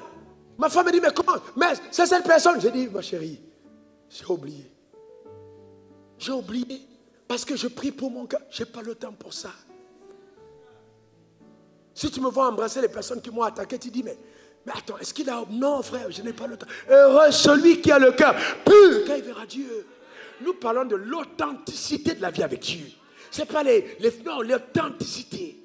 Quand Dieu garde ton cœur du mal, la connaissance du bien. Il faut aimer le bien. Les gens qui passent tous leur temps à se plaindre, ce sont ceux qui ne poursuivent pas le bien. Ah oui, regarde ce qu'on m'a fait. Regarde ce qu'on m'a fait. Frère, pense plutôt autrement. Qu'est-ce que toi tu as fait? Un jour, j'ai eu un passé, un collaborateur, je vous raconte une belle histoire. Et puis il a appelé les gens, il a commencé. Oui, ma femme était malade. Ah, ben, il n'était pas venu à l'hôpital. Alors il a amené tout le monde. Et puis les gens sont entrés dans des émotions. Vous savez, les brebis sont souvent bizarres. Des émotions bizarres. Oui, mais d'ailleurs, ils sont camerounais. Et puis il a réussi à convaincre quelques âmes faibles. Et puis on m'a appelé en réunion en bas. Je suis venu m'asseoir, j'ai regardé. Je regarde sa chaussure, c'est moi qui l'ai fait. Ceinture, c'est moi qui l'ai fait. Chemise, c'est moi. J'ai dit, tu es mal tombé aujourd'hui. Tu as pris. Et puis je l'ai regardé. Je l'ai regardé. Il a parlé. Après, il me s'est dit, j'ai dit, la chaussure que tu portes là, qui t'a donné? J'ai dit, non, réponse, c'est qui? Le pantalon, c'est qui? La ceinture, c'est qui? La montre, c'est qui? Le jour, il l'a mis entier, complet. Je dis, mais attends, c'est pas moi qui t'ai donné tout ça? Ma femme était à la pyjama quand elle a fait une fausse couche. Tu es venu? Non. Tu m'as appelé pour avoir quelque chose? Non. Alors ta femme était malade. Je t'ai envoyé 150 000. Bon, faux, oui. Mais tu n'es pas venu. J'ai dit, ma femme était, tu es venu? Non. Les gens qui étaient là encore, les rebelles qui étaient déjà derrière lui, chacun était dégonflé. Personne n'avait plus d'argument. Frère, vous avez, là, les gens, vous devez faire attention. L'amour, aimer les gens, aimez-les simplement. C'est une arme de protection incroyable. Vous n'êtes invulnérable quand vous aimez. Quand vous aimez, on ne peut pas vous atteindre. C'est pour ça que celui qui peut détruire Wafo n'est pas encore né. Ce n'est pas possible. Tu ne peux pas. Ce n'est même pas. Ne rêve même pas. Ne rêve même pas. Des gens ont tenté, mon frère. Ils sont enterrés à Williamsville. Je ne vais pas vous donner le nom des gens qui sont morts avant leur heure parce qu'ils se sont attaqués à la grâce que je porte. Quand vous gardez l'amour dans votre cœur, personne ne vous atteindra. Personne. D'ailleurs, je décrète sur ta vie, à cause de ta position dans le royaume, que tu ne mourras pas avant ton heure. Au nom suprême de Jésus. Donne-moi 3 bons amen. Dis, je choisis de marcher dans l'amour.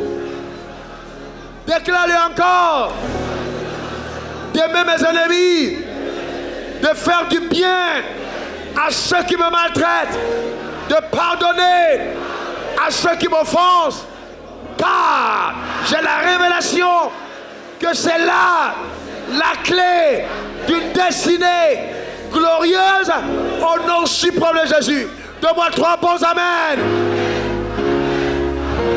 Alléluia. Frère, vous m'en avez une autre facette. Un autre frère, j'ai investi avec lui. Je mets de l'argent entre ses mains. Il prend l'argent, il échoue. Je mets l'argent une deuxième fois. Il prend l'argent, il échoue. Oh, le gars, il n'est pas sérieux. J'ai dit non. Je préfère quelqu'un qui a essayé et qui a échoué que quelqu'un qui n'a jamais essayé. La 3e fois, il met milliard. Pourquoi? L'amour. Quand vous aimez les gens, vous ne vous arrêtez pas aux erreurs qu'ils commettent. Non. L'erreur que les gens commettent est révélateur de leur potentiel. Ton vrai potentiel commence par une erreur. Dans tous les domaines où tu t'appelles. Ceux qui réussissent d'un coup n'existent pas. Dieu a réussi par l'échec. Donc, il faut croire aux gens, aimer les gens, même quand ils échouent. Aimez-les encore, croyez encore en eux. Croyez à la capacité d'aller loin. C'est très important, c'est fondamental. Donc, nous sommes très païens dans l'âme. Alors qu'on est convertis. On est enfant de Dieu. Il faut aimer les gens. Aimez-les. C'est tout. Dis à ton voisin, moi je crois que Dieu existe. Dis-le encore à l'autre voisin, moi je crois que Dieu existe. Et parce qu'il existe, ma vie ressemblera forcément à ce que le ciel a arrêté d'avance. Je prends l'engagement solennel devant Dieu d'éradiquer totalement le système de pensée qui fait honte au royaume des cieux. Je vais adopter la manière de penser de Dieu.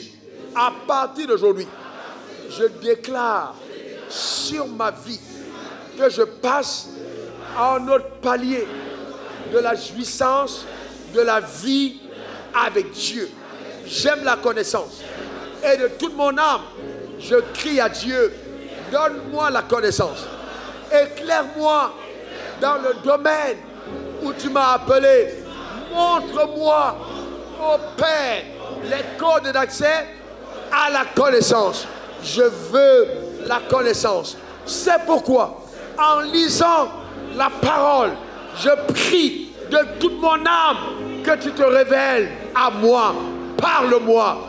Donne-moi la connaissance révélée. Ô Père, ô Dieu, accorde-moi la sagesse qui me donne de mettre en pratique la connaissance que j'ai reçue de Dieu, afin que je sois une personne meilleure dans le couloir de mon appel. Oui, Seigneur, mes pensées, ma sagesse et la connaissance sont des clés que j'active à partir de ce jour consciemment pour une vie différente. Au nom suprême de Jésus. Amen. Amen et amen. Maintenant, tu vas baisser la tête toujours et tu vas prier maintenant pour tes pensées. Et tu vas voir tous les domaines dans lesquels tes pensées ont souvent donné l'impression que tu ne pouvais pas réussir, que peut-être ton mariage allait échouer, que tu n'allais pas atteindre les objectifs que le ciel t'a assignés. Dans tous les domaines d'improductivité de tes pensées. Partout où les pensées ont essayé de te limiter. Le diable t'a fait croire, bon, non, tu as atteint ce niveau-là. Bon, maintenant, aujourd'hui, tu as peut-être 100 milliards de revenus. Non, ce n'est pas possible, tu peux passer à un autre niveau. Mais là, maintenant, tu vas te lever contre ces pensées. Tes pensées de productivité. Tu as gagné des âmes au Seigneur. Tu as eu peut-être 1000 âmes. Maintenant, Dieu t'amène à 10 000, 20 000. Mais le diable te dit, non, tu ne pourras pas y arriver. Il faut détruire ces pensées. Il faut toutes les pensées de limitation qui t'empêchent d'entrer dans le couloir de ta destinée. De servir Dieu avec efficacité. Élève ta voix pour le Seigneur. Prie le Seigneur maintenant. Élève ta voix pour le Seigneur. Prie le Seigneur dans le nom suprême de Jésus. Élève ta voix. Élève ta voix. Parle à Dieu, parle à Dieu, parle à Dieu. De tout ton cœur dans le nom de Jésus.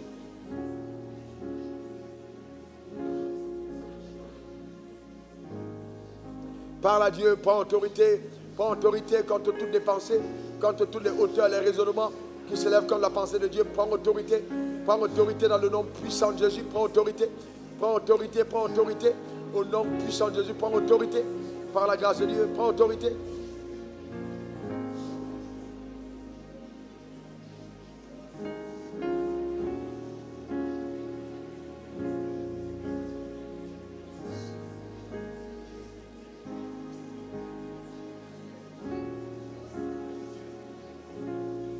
Prie là où tu es, élève ta voix, parle à Dieu. Parle à Dieu, que tes pensées soient totalement éradiquées. Que la sagesse de Dieu te soit complètement communiquée. Que la main de Dieu opère dans ta vie avec efficacité. Élève ta voix, parle Seigneur au nom suprême de Jésus.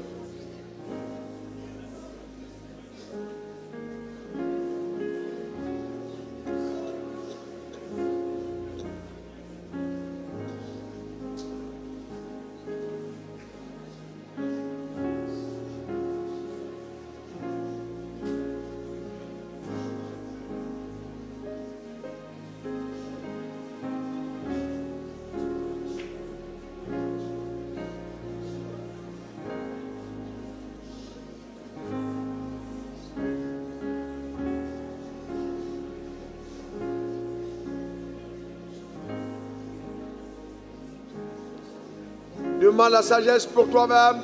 Demande-la pour tes enfants. Demande-la pour ta maison. Que tes enfants croissent dans la sagesse divine. Que tu sois un vecteur, communicateur de la sagesse. Élève ta voix pour la sagesse divine. Prie le Seigneur pour la sagesse. Prie le Seigneur pour la sagesse. Prie le Seigneur pour la sagesse. Élève ta voix dans le nom suprême de Jésus.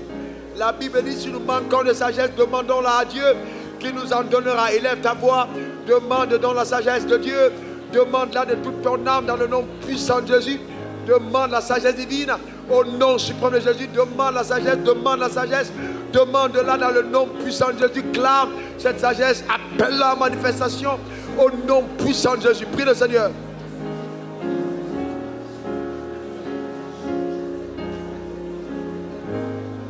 Déclare sur ta vie que tu opères avec sagesse. Dorénavant, dorénavant, dorénavant, dorénavant, la bulletin divine t'a communiqué la sagesse en action dans ta vie. Élève ta voix dans le nom puissant de Jésus. Prie le Seigneur, demande-le. Demande avec foi dans le nom suprême de Jésus. La sagesse en haut. Demande au nom suprême de Jésus.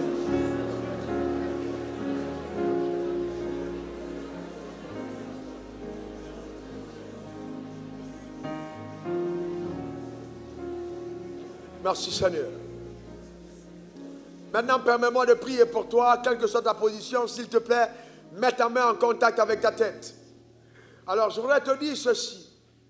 Nous avons des clés, mais hier j'ai parlé d'une clé qui va te donner de ne pas subir l'influence des autres clés et te permettre, même quand une clé t'avait échappé, cette clé viendra à ton secours pour te permettre de ne pas subir les conséquences.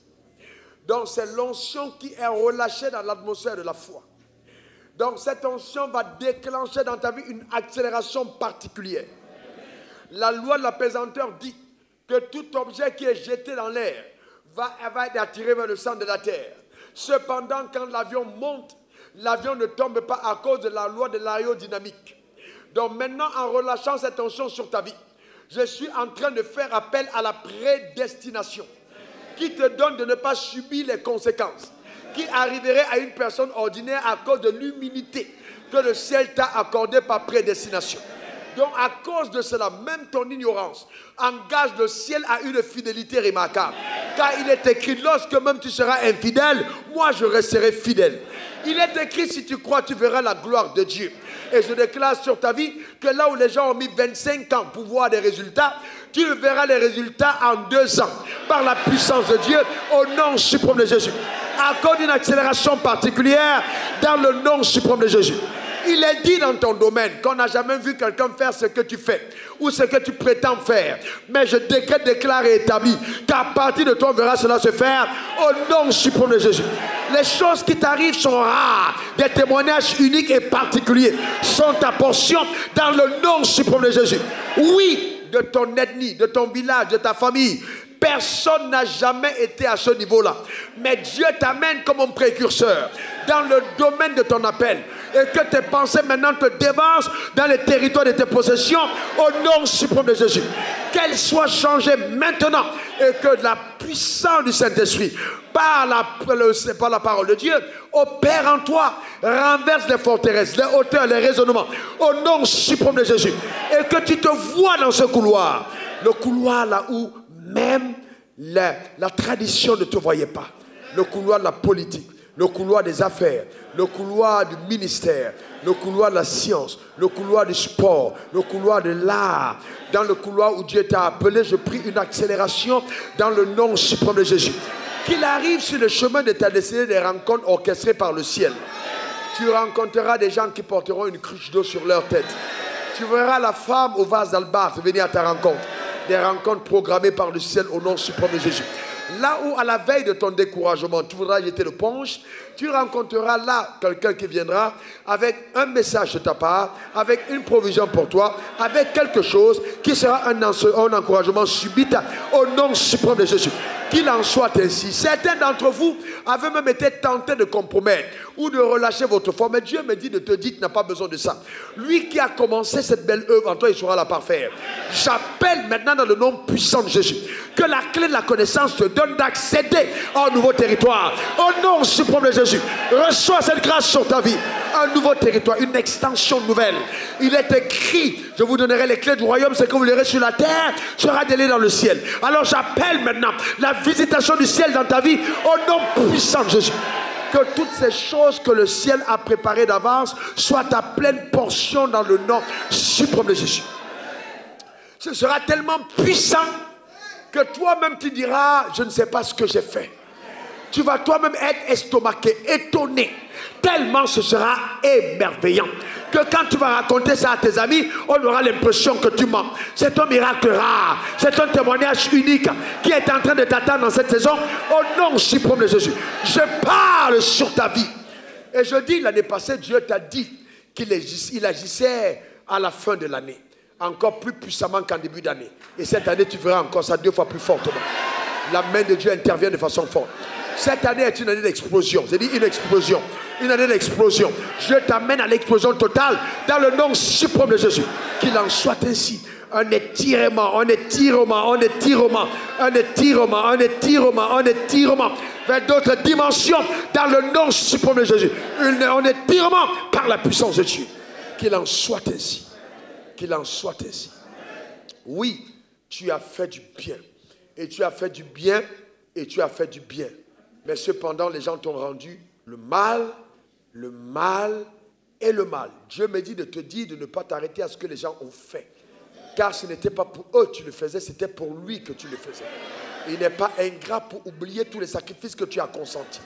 Il me dit de t'annoncer maintenant qu'à ma parole relâchée sur ta vie, en accord avec le trône de la justice de Dieu, car c'est lui qui a tout résolu à ton égard, la saison d'une moisson surabondante est arrivée pour toi. Au nom suprême de Jésus. Tu ne regretteras jamais d'avoir obéi aux instructions de Dieu. Jamais d'avoir fait ce à quoi Dieu t'a appelé. Jamais. Et toutes les personnes qui porteront ton nom ou qui auront de ton sang qui coulera dans leurs veines seront récompensées jusqu'à la terre prenne fin. Au nom puissant de Jésus. Que cela soit ton partage. Que ta vie témoigne de la splendeur de sa grandeur. Maintenant, je prie pour toi et je dis, écoute-moi bien, Dieu te donne accès à des connaissances qu'aucune université de la terre n'est capable d'accorder. Je parle des connaissances révélées. Tu dormiras et puis une voix te parlera. Et elle te dira, voilà ce qu'il faut faire. Voilà là où il faut aller. Voici ce qu'il faut s'aimer. Voilà ce qu'il faut donner. Voilà ce qu'il faut demander. Voilà ce qu'il faut poser comme acte. Cette voix te parlera avec précision. Mais elle sera la clé en or pour ouvrir les trésors du ciel et déployer dans ta vie des choses particulières au nom suprême de Jésus. Tu as semé des biens matériels, mais Dieu te donne de moissonner des biens spirituels. Une richesse intense, une protection particulière, une faveur inhabituelle t'accompagne partout au nom suprême de Jésus. Les gens vont t'accueillir en leur sein comme si tu faisais partie d'eux. Même le diable t'invitera à sa table. Et il donnera à manger à table pensant que tu fais partie d'eux. C'est à cause de la faveur de Dieu que même le diable refusera de bénir, d'aller d'ouvrir la porte à ses propres fils pour t'ouvrir la porte. Selon qu'il est écrit, écoute-moi bien, quand Dieu approuve les voies d'un homme, il dispose favorablement à son égard tous ses ennemis. Même tes ennemis vont t'ouvrir la porte. Tu n'auras pas besoin de forcer. Dieu lui-même parlera aux gens dans leurs songes, dans leurs couches. Il donnera des messages clairs et personne ne pourra résister au nom suprême de Jésus. Qu'il en soit ainsi. Je vois le ciel relâcher sur ta vie de la pluie. Je vois la pluie descendre en haut, la rosée, dans le nom suprême de Jésus. C'est ton partage, c'est ta portion. Qu'il en soit ainsi. Par-dessus tout, reçois le shalom de Dieu. Reçois la paix de Dieu. Reçois la paix de Dieu. Reçois la paix de Dieu. Reçois la paix de Dieu. Reçois la paix de Dieu. Reçois la paix de Dieu. Reçois la paix de Dieu. Ne t'inquiète pas. Tu ne mourras pas par AVC. Tu ne mourras pas par accident. Tu ne mourras pas par empoisonnement. Ta vie ne sera pas arrachée de façon subite. Tu n'abandonneras pas ta famille sur terre. Ton mari ne restera pas veuf. Tu ne seras pas veuve non plus. Car Dieu vous accordera une vieillesse heureuse. Qu'il en soit ainsi. Quels que soient les travers de la vie par lesquels tu es passé. Tu as connu un divorce, une séparation, des coups de la vie. Tu es abattu à l'intérieur de toi-même. Tu as même perdu ton mari étant jeune. Et tu as l'impression que le ciel s'est abattu sur toi. Dieu m'a dit de te dire, de garder la foi en son nom, car lui, il est capable de bien de grandes choses. Il dit, il réserve la bonne chose pour la fin. Tu ne vas pas terminer ta vie en te lamentant. Tu ne vas pas terminer ta vie en pleurant. Ce n'est pas possible. Ce que ton âme aura désiré, le ciel te l'accorde pleinement. Reçois cela au nom suprême de Jésus. Il me dit de te rappeler que c'est lui qui crée en toi le vouloir et le faire selon son bon plaisir. Tu as désiré quelque chose depuis longtemps, tu ne l'as pas encore eu. Mais Dieu t'accorde la capacité surnaturelle de posséder ces choses que tu as désirées. Reçois cela au nom puissant de Jésus. Qu'il en soit ainsi. L'ouverture du ciel sur ta vie, au nom suprême de Jésus. Donne-moi 3 bons amen. Amen. Acclame le Dieu qui t'a conçu. Acclame très très fort, mieux que ça. Acclame le Dieu qui t'a créé, acclame-le. Là où tu es, acclame le Seigneur.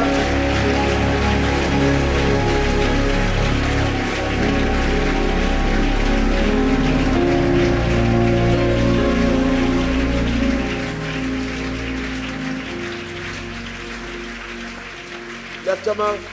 Parce qu'il est, je n'ai rien à craindre. Lève tes deux mains et ne pars pas d'ici sans que je n'ai prié pour toi. Oh oui.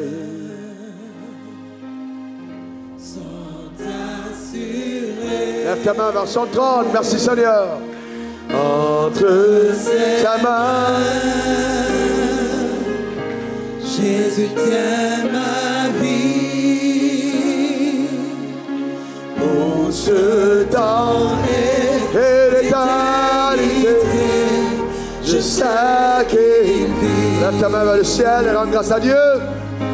Parce qu'il vit. Rends grâce à ton Père. Merci Seigneur. Je n'ai rien à craindre. Oh oui, mais lendemain, son